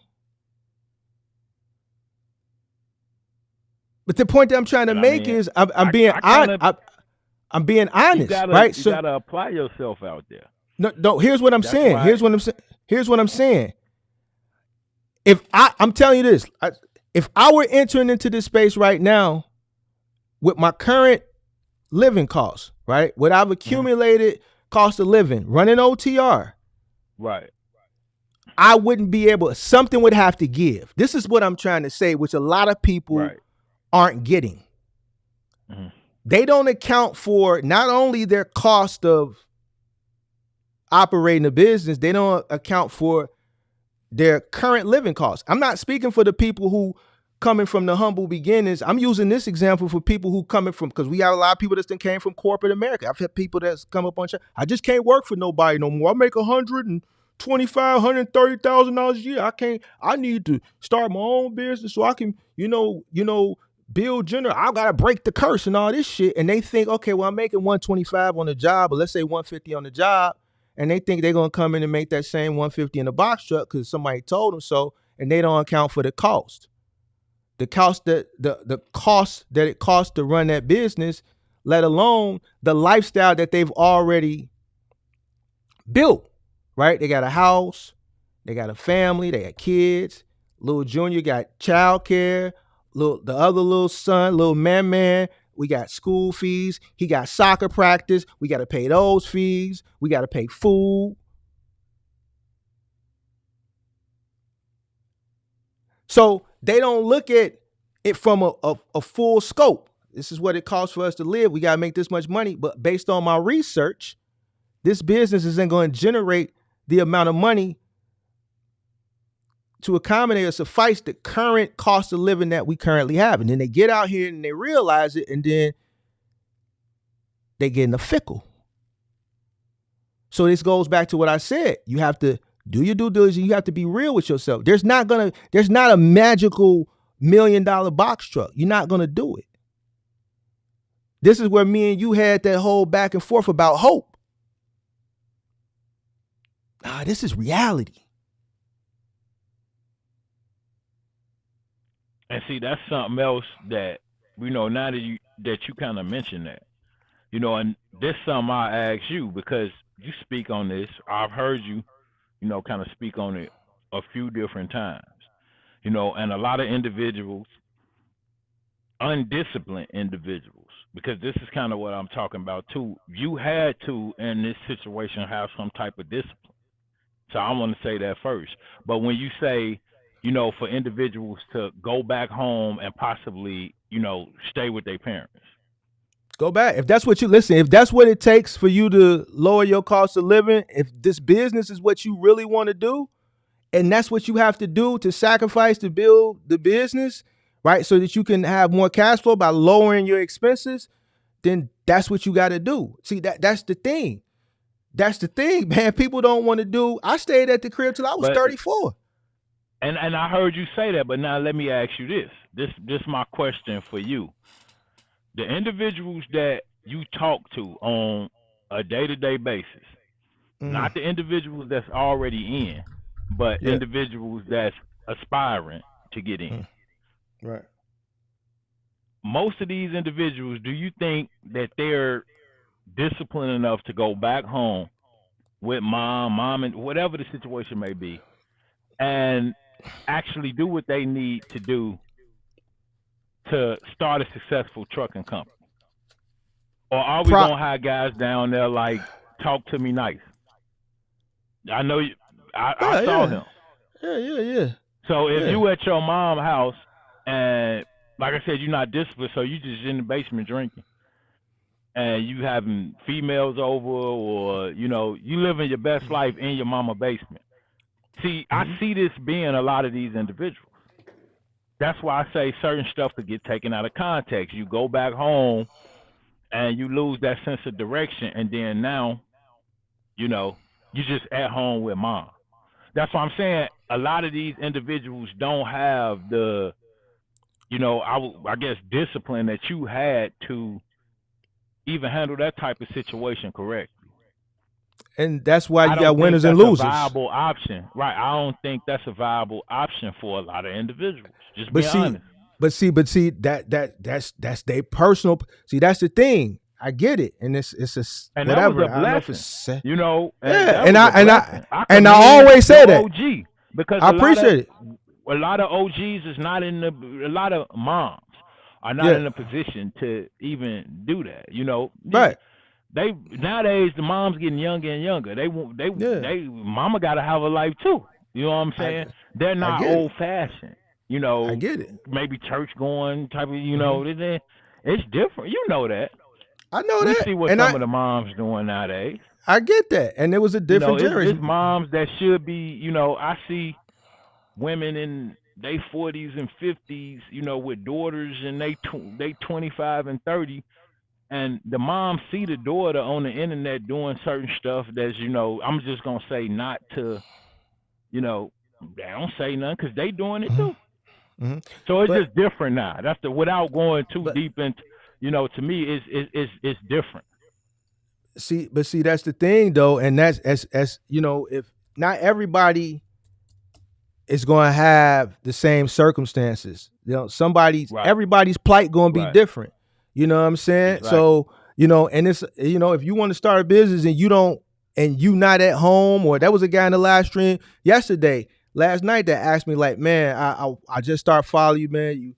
He said, man, my mama charging me, I still live at home and my mama charging me $700. He's like, man, do you think that's right? I said, man, I can't tell you. Your mama might be taking that $700 and banking it for you. Little do you know, in case you run into a situation. But your mama or not, but after 18, 21, you got to learn responsibility. You got to learn responsibility. Like I said, I understand certain situations, but all situations not like that. And that's kind of how this newer age of parents are thinking. They don't even want you to pay nothing. They want you to get out. I've heard parents say, when this individual turned 18, he gone. And I'm like, no, it ain't like that. He gone. I'm talking about I'm like the day. I'm like, I don't even think that a person could even stand on that. But I've heard that rhetoric that when an individual, because of the way they were behaving in the household and certain things they had done, when the day they turned 18, they had to go. I'm like, well, okay, you're going to be at your mama crib right around the corner. He ain't going far. He'll be back. So if you think you're going to put him out at 8, so this is the mindset. I'm not trying to get, even really personal, but I'm just saying I hear this different type of, rhetoric, and I'm like, it's not that simple. Where at an age a person just becomes, responsible. It just depends on that individual. So Unfortunately, that's just unfortunately that individual may not have the same type of head start as, let's say, a person who, you know, OG let me stay at the crib. I didn't have to pay no bills, so I didn't have to appropriate funds to that. So I was able to right. appropriate those funds back into the business to grow and scale at a more rapid pace. I get it. Right. That's unfortunate. You know what I'm saying? But life ain't, fair. That person who he may have to work a little bit harder. He may have to delay his gratification a little bit more. His journey to the top may take a little bit longer, but that doesn't mean that, he's, not going to get there. Why? Because he may have somebody that may fund him. He may have somebody that's going to give him a jump start with a little capital. I didn't have nobody to give me no jump start with capital. Yeah, I was able to stay at the crib, but I had to thug it out and grind. My first job that I took off Craigslist, I didn't even have no fucking money to get. I thank God I had enough gas to get to the job, complete the job, to get paid. A Chevy Avalanche, and the first $75 customer, that was a mattress. I wish I knew I wish I knew or could remember who he was or had some type of contact on him. You know what I'm saying? That's what continued to elevate me. You know what I'm saying? But, by the grace of God, I had a mother who supported me and said, you know what? I can't invest no money in you, because if I invest the money, if I dip into my money, my retirement, and you fail, now we both fucked up. Right? So go out there, be great. And that's the best that I could do for you. You got a roof over your head. And I appreciate that more than any dollar that she could have ever gave me, because it forced me to go out there. That's definitely a blessing. And grizzly out it. That I don't think that's a lot of individuals, and just being honest, I don't think that's a lot of individuals' reality today. I know a few people that got that type of relationship with a parent, but most of the people, they don't. They really trying to get up out of there. For real. Some people, like, they just trying to get out of there. So, like I said, that ain't a viable option for some people. But, if you have that, that's a blessing. I would utilize it. But yeah, I feel like a lot of people, they need to go with the other option, which you talk about, which is starting small. But here's the thing. Here's the thing though. Day competition is comparable. Let's say, okay, so now I stayed at the crib, but this person had to get out and pay bills. Okay, now the person coming in who's American, right, who got to get put out, that want to start this business, his competition is a illegal migrant that's came over here illegally, that the government is giving them the money to start the business. The playing field still ain't level. It's still not fair. You see what I'm saying? So I got you. I get what you're saying. Only the strong is going to survive, and it's just something like you said. The first thing it starts with, you got to be up here. Yeah. Like just disciplining yourself. I say practice. If you start a business right now, like practice that. Like just the first thing you could do if you want a step one. Set a schedule of what you're going to do throughout between 6 a.m. and, 4 or 5 p.m. And then work on following that schedule. And then once you can follow a schedule and actually commit closely, we know you might set out 2 hours and it may take 2.5. That's going to happen. Mm-hmm. Mm-hmm. But the point I'm making is that you're somewhat following a schedule. I feel like that's imperative for somebody trying to run a business. You got to have some type of plan, on how you're going to do what. That way it keep you off the phone. When you're looking at a list that say, when I get out the truck, I know I got to make, because some of the stuff for me, the mental block, it'll be phone calls that I need to make. I need to make 2-3 phone calls a day. And for some people, to me, it's as simple as that. And just them not doing it. Mm-hmm. Saying, man, I would rather just go get something to eat. I've been wanting, go to this particular restaurant. I'm going to do that as opposed to make these 2 phone calls that take 10 minutes apiece. Like I said, to me, that's discipline. Doing what you don't want to do, when you don't want to do it. And even maybe right in the middle of the act, I just gave that, right where you about to say, man, I'm about to just jump in the car and go do this. I've done that. Make those couple phone calls. And I ain't going to be long-winded, but that's just kind of the point I'm making, about doing stuff that you don't want to do, in order to get where you want to get, because that's what I feel like a lot of what's going on. People park the truck. And I heard somebody talking about this. Like I said, it ain't to put anybody on Front Street, but people park the truck and say, I'm tired. I can't do it. And you got to realize you got actors and entertainers that's sleeping 2 hours a night. Like, do you agree? It's some entertainers that they may get 2 to 4 hours of sleep. There's some people that move out to Hollywood with dreams of being an actor, and they busting and waiting tables at night, and they sleeping in their car. You hear these stories all the time with some of your richest actors today. Right. To get what they want to get. Exactly. So that's just kind of the point I'm making. Like, we got to sacrifice more, in the name of being. I know people going. I try not to get too, but you do. You have to sacrifice more in the name of being disciplined. Some of those things you're not going to be able to do as a business owner. Certain, functions you're going to miss. You know how many Friday and Saturday nights I've been in my truck riding past individuals going into nightclubs. I used to do it all the time. You know how many times I could count? Like but this the thing, when you really thinking the way you're supposed to be thinking, you don't even want to go in a nightclub with them. Because they coming out and they spent more money than they came out to spend, whether they had it or not. And me, I just made $600, $700, $800 because all of the other owner operators are in those lines going in those clubs. They don't, they made $3,500 this week. He celebrated. I'm still in the truck, Saturday and Sunday. So it's just like, I'm saying in certain situations, not necessarily now. But that's just the point. I've had plenty of nights where I've rolled past individuals going to party, and I'm going to get a load. So it's just the decisions that you're going to make, And like I said, when you really thinking the way you're supposed to be thinking, you don't even want to be in those clubs. And, unless for me, I want to be on vacation. If I, local nightclubs and stuff like that, that's cool. But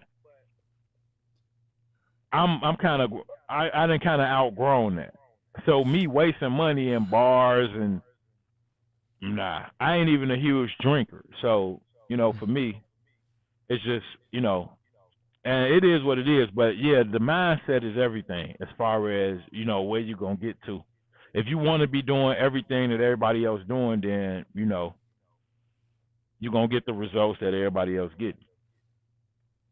I agree. Anything else you got for me that you disagree or agree on so everybody can get it out their system? I mean, I think we covered, most of everything that I could really, kind of think of.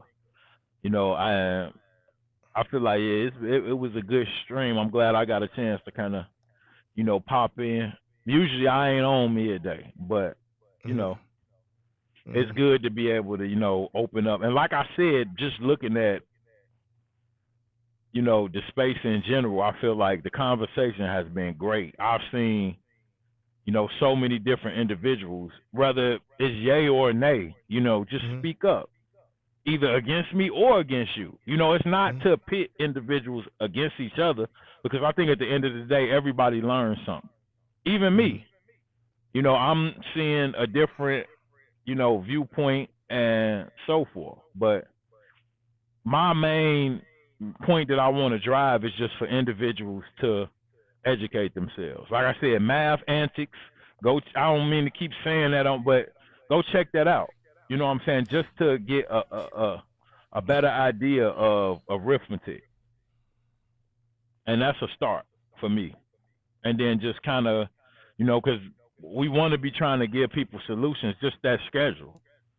I feel like those two things, just learning a little bit of math and setting a schedule Monday through Friday, even a journal, some of that, that's going to help a whole lot of people. And I know a lot of people aren't doing that. So aren't doing what? The like math, just right? journaling or having a schedule and the math. I feel like people got holes in their arithmetic. A lot of people do. And as an adult, they never address them. Once you get out of school, nobody never go. That's why I picked that, because a lot of people, that's why I brought up myself, have like a shut off to where when it gets too complex, then they just stop. But see, I don't feel sad for a person who's starting a business that hasn't addressed a more important issue like learning how to read and write and understand math. You trying to start a business because somebody told you this, that, and the third. You looking at a money aspect, but you don't even realize that shit ain't true because you don't know how to add anyway to realize the number they told you gonna make don't even make sense. You see what I'm saying? Right. So, you know what I'm saying? If you don't know how to add your costs and divide it by the miles driven,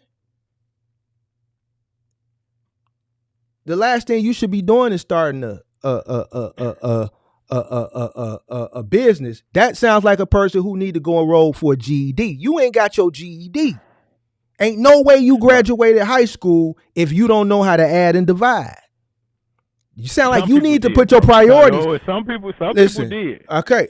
So here's the thing. I don't even want to go into that. I believe you. Listen, it's a lot of people that. Yeah, it's special circumstances. But what you're saying, for the most part, is correct. Right. So am I supposed to graduate high school? For the most part, most people should have a basic understanding of math, basic math. I ain't gonna say arithmetic as a whole because we ain't saying they should know algebra with trigonometry, but adding your costs, adding and dividing. Listen, if this is what's hindering you from being great, then you know what? No problem. Fail, go ahead and fail. And this is where people get upset at me. Go ahead and fail, because there's plenty of other industries that we need you in anyway that people don't want to do no more. Business ain't for you, big dog. I agree. We need you because, man, it'll tell you. Business will tell you. Just like I feel like right now, I'm just using my business as an example. I feel like my business is telling me to scale.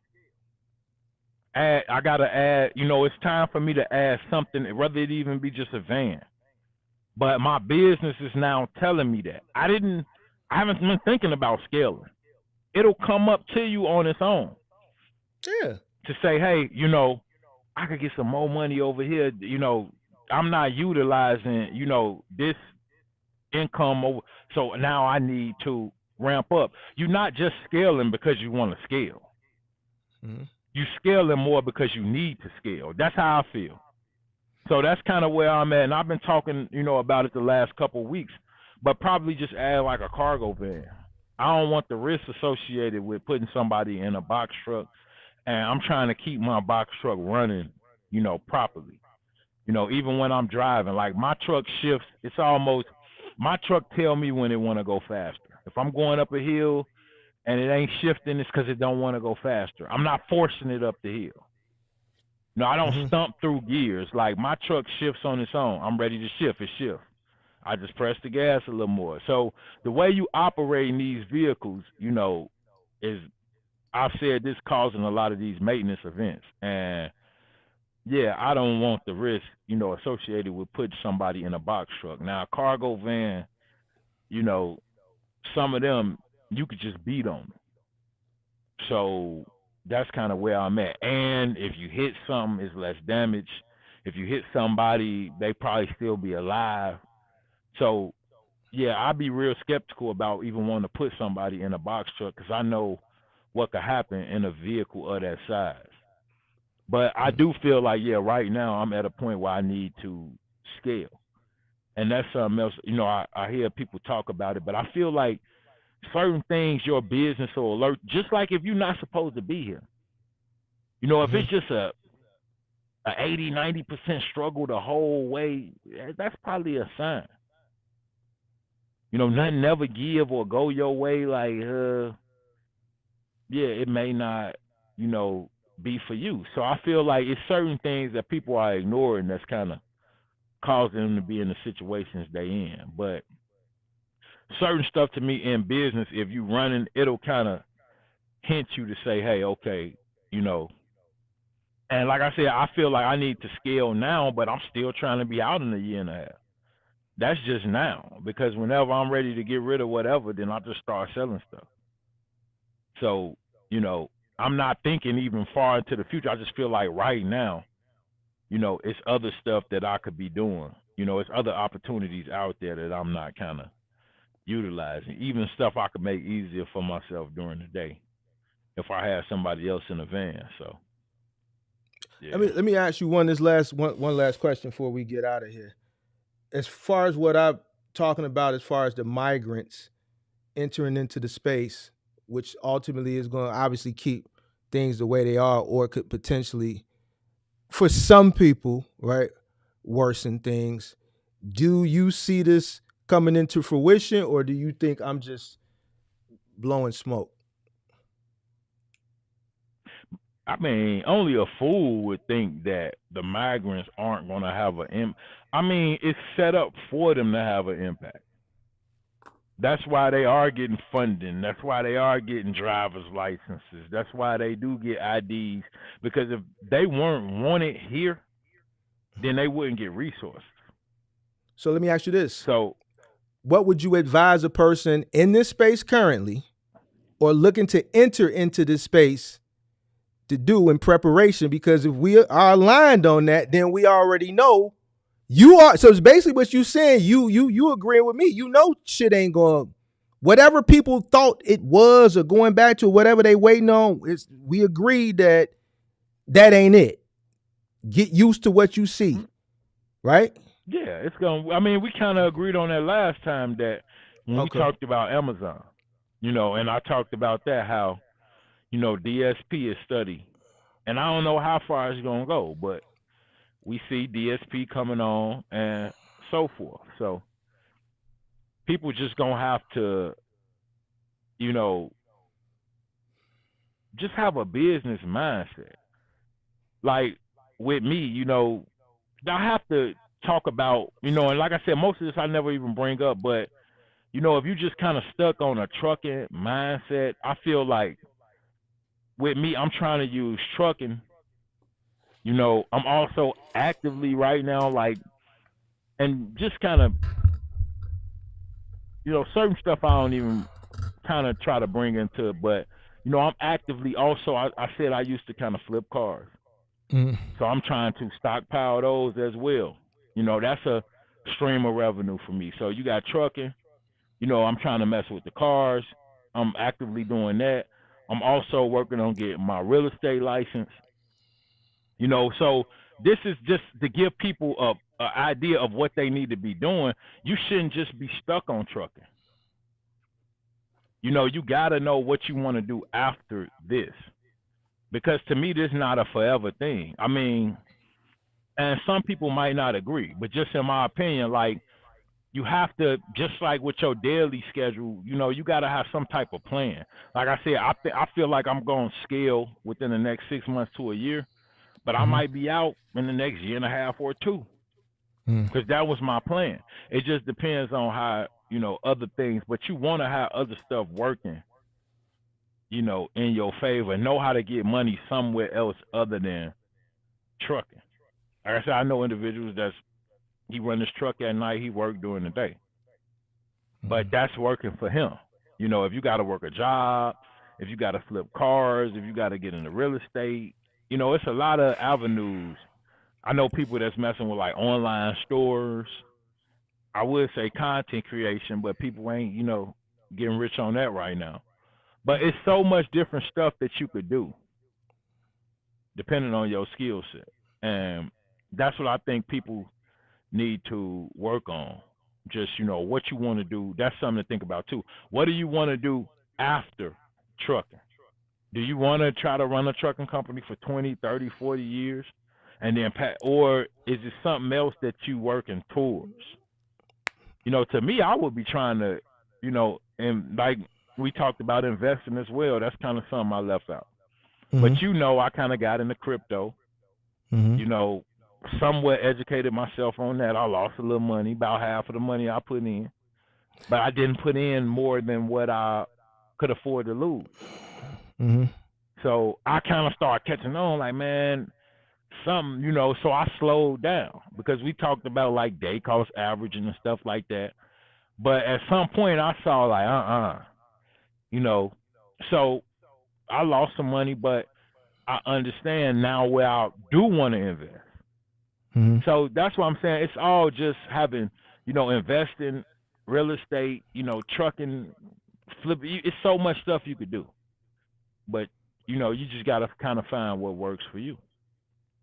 That's what I think. So that's how you would offset what's occurring with the migrants. Because I'm thinking a lot of what they're going to get is going to be like entry level, stuff. So you got to kind of advance yourself to where, you doing something that they can't necessarily, or you doing so many different things that what they're doing don't even matter. That's kind of how I look at trucking. Like you said this, and I actually, live this. I'm thinking more ahead Mm-hmm. of what's about to happen, a year or two from now. And it's no guarantees, but that's honestly how I think, So, like, I see myself being in real estate. Mm-hmm. That's what I want to do, flip homes, and initially I was gonna try to do it on the side. No, I just want to get a real estate license, and I'm gonna have that by October. And right now, the market ain't that great. Like I got a homeboy, he got approved for a loan. He didn't actually go through with buying the house, but it was at like 3.5%, like maybe 3-4 years ago. Now it's, I believe, above 7. Here? So in general, pretty much, yeah, I believe like. No, I'm saying it's the home here. Interest rate.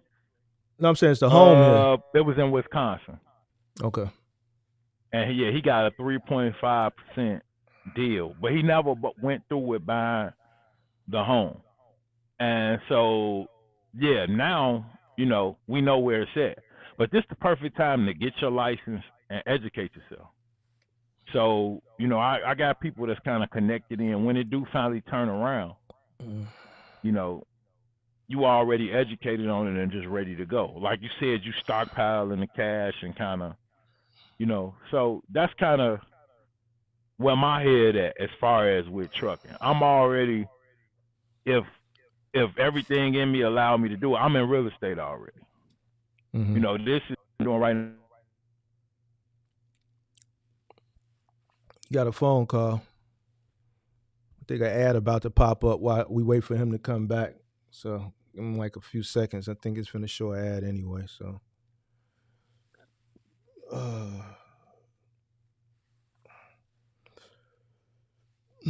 hit the like button.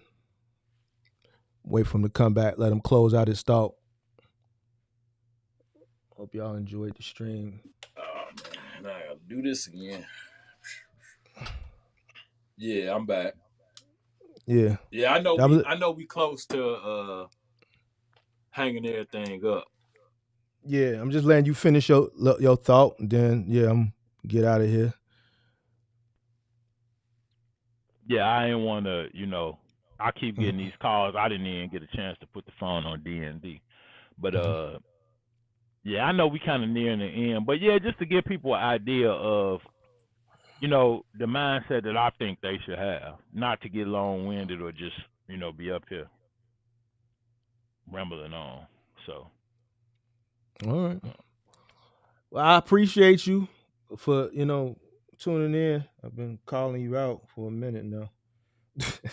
Yeah, man. I have to I'm get the time to get in, and then, like they said, they wanted me to drop the link. Which, if I did that with a mic, I gotta have a headset. So I got a headset on the way. We gonna get to it. But like I said, I wasn't ducking no smoke. We need to do more of this because I feel like me and you, we can, with different viewpoints, educate at a higher, frequency, if you will. yeah, yeah, You know what yeah, I'm saying? yeah. You can't do it all by yourself, and you gotta have, like I said, I feel like I pushed you. You know what I'm saying? I hope it continues. Because you didn't. Yeah, you No, stepped you it up. did. You did, because I was I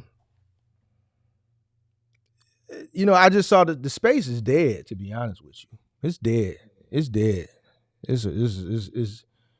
It's not where he was even at last year. But that I like friendly educational challenges. Right? As long as it's educational and Right, right. then yeah, I appreciate that because it's healthy for the community, and it keeps the community engaged. Like a lot of people say, I just turn it on while I'm driving. It gets me through the night. I put the call-in show that get a lot of drivers through the night. You know what I'm saying? So, Right, right. I try to help people, get them some type of edutainment and educate. But yeah, I do. You did. I did. You did, and I gave you credit in the Discord, and you did push me. I ain't gonna lie. I Yeah, them appreciate couple. it. Because I mean, we need to, like I said, open up this dialogue. And yeah, I definitely noticed, the last couple streams, you was, yeah, you was But doing your thing. And I don't want nobody to think we got some type of beef though. See, I think a lot of people think see, we got beef. that's ignorant though. Because I mean, first off, we done did content in the past, Mhm. and I just feel like if you got a bunch of people in a room and everybody agreeing on the same thing, either somebody not being real or it's an incentive involved. Mhm. That's usually when you get everybody to agree on the same thing. And I Mhm. saw that once I kind of opened up and said, well, hey, I saw numerous other individuals kind of just speak their piece, not for them to come up and say, oh, we against Mark, but Mhm. to say, well, I don't totally agree with that. You see Mhm. what I'm saying? To me, it's nothing wrong with that. As Mhm. long and as you can see, like even with this debate, like you've been able to talk, I've been able to talk. It ain't a whole bunch of yelling back and forth. It's not personal. What's wrong with that? We need more of that. And in other spaces, they do this all the time. Oh, all the Some people time. get in the same place and do a debate together. So to me, it's just like, for people to think that, because two people don't agree on a certain subject, that it's beef, that's ignorant to me, hood shit, you know. And them type of individuals, that's just their mindset. But nobody's attacking anybody or, it's not personal. We know cool, Mhm. it's content. And like I said, to me, it's educational. Mhm. So, yeah, for people to think that it's a personal, nah, not at all. Two people could disagree and still that's business in general. Like everybody not gonna agree on everything. So Great. yeah, Well, I that's my take appreciate you. on it. I Yeah, appreciate you, yeah, man. definitely. For the go ahead and end it. I appreciate you. I Man, appreciate everybody for tuning in. for sure, for sure. Until next time, peace. Peace, brother. All right, Appreciate you. y'all take it easy. Appreciate you. Thanks. All right, later. Yep.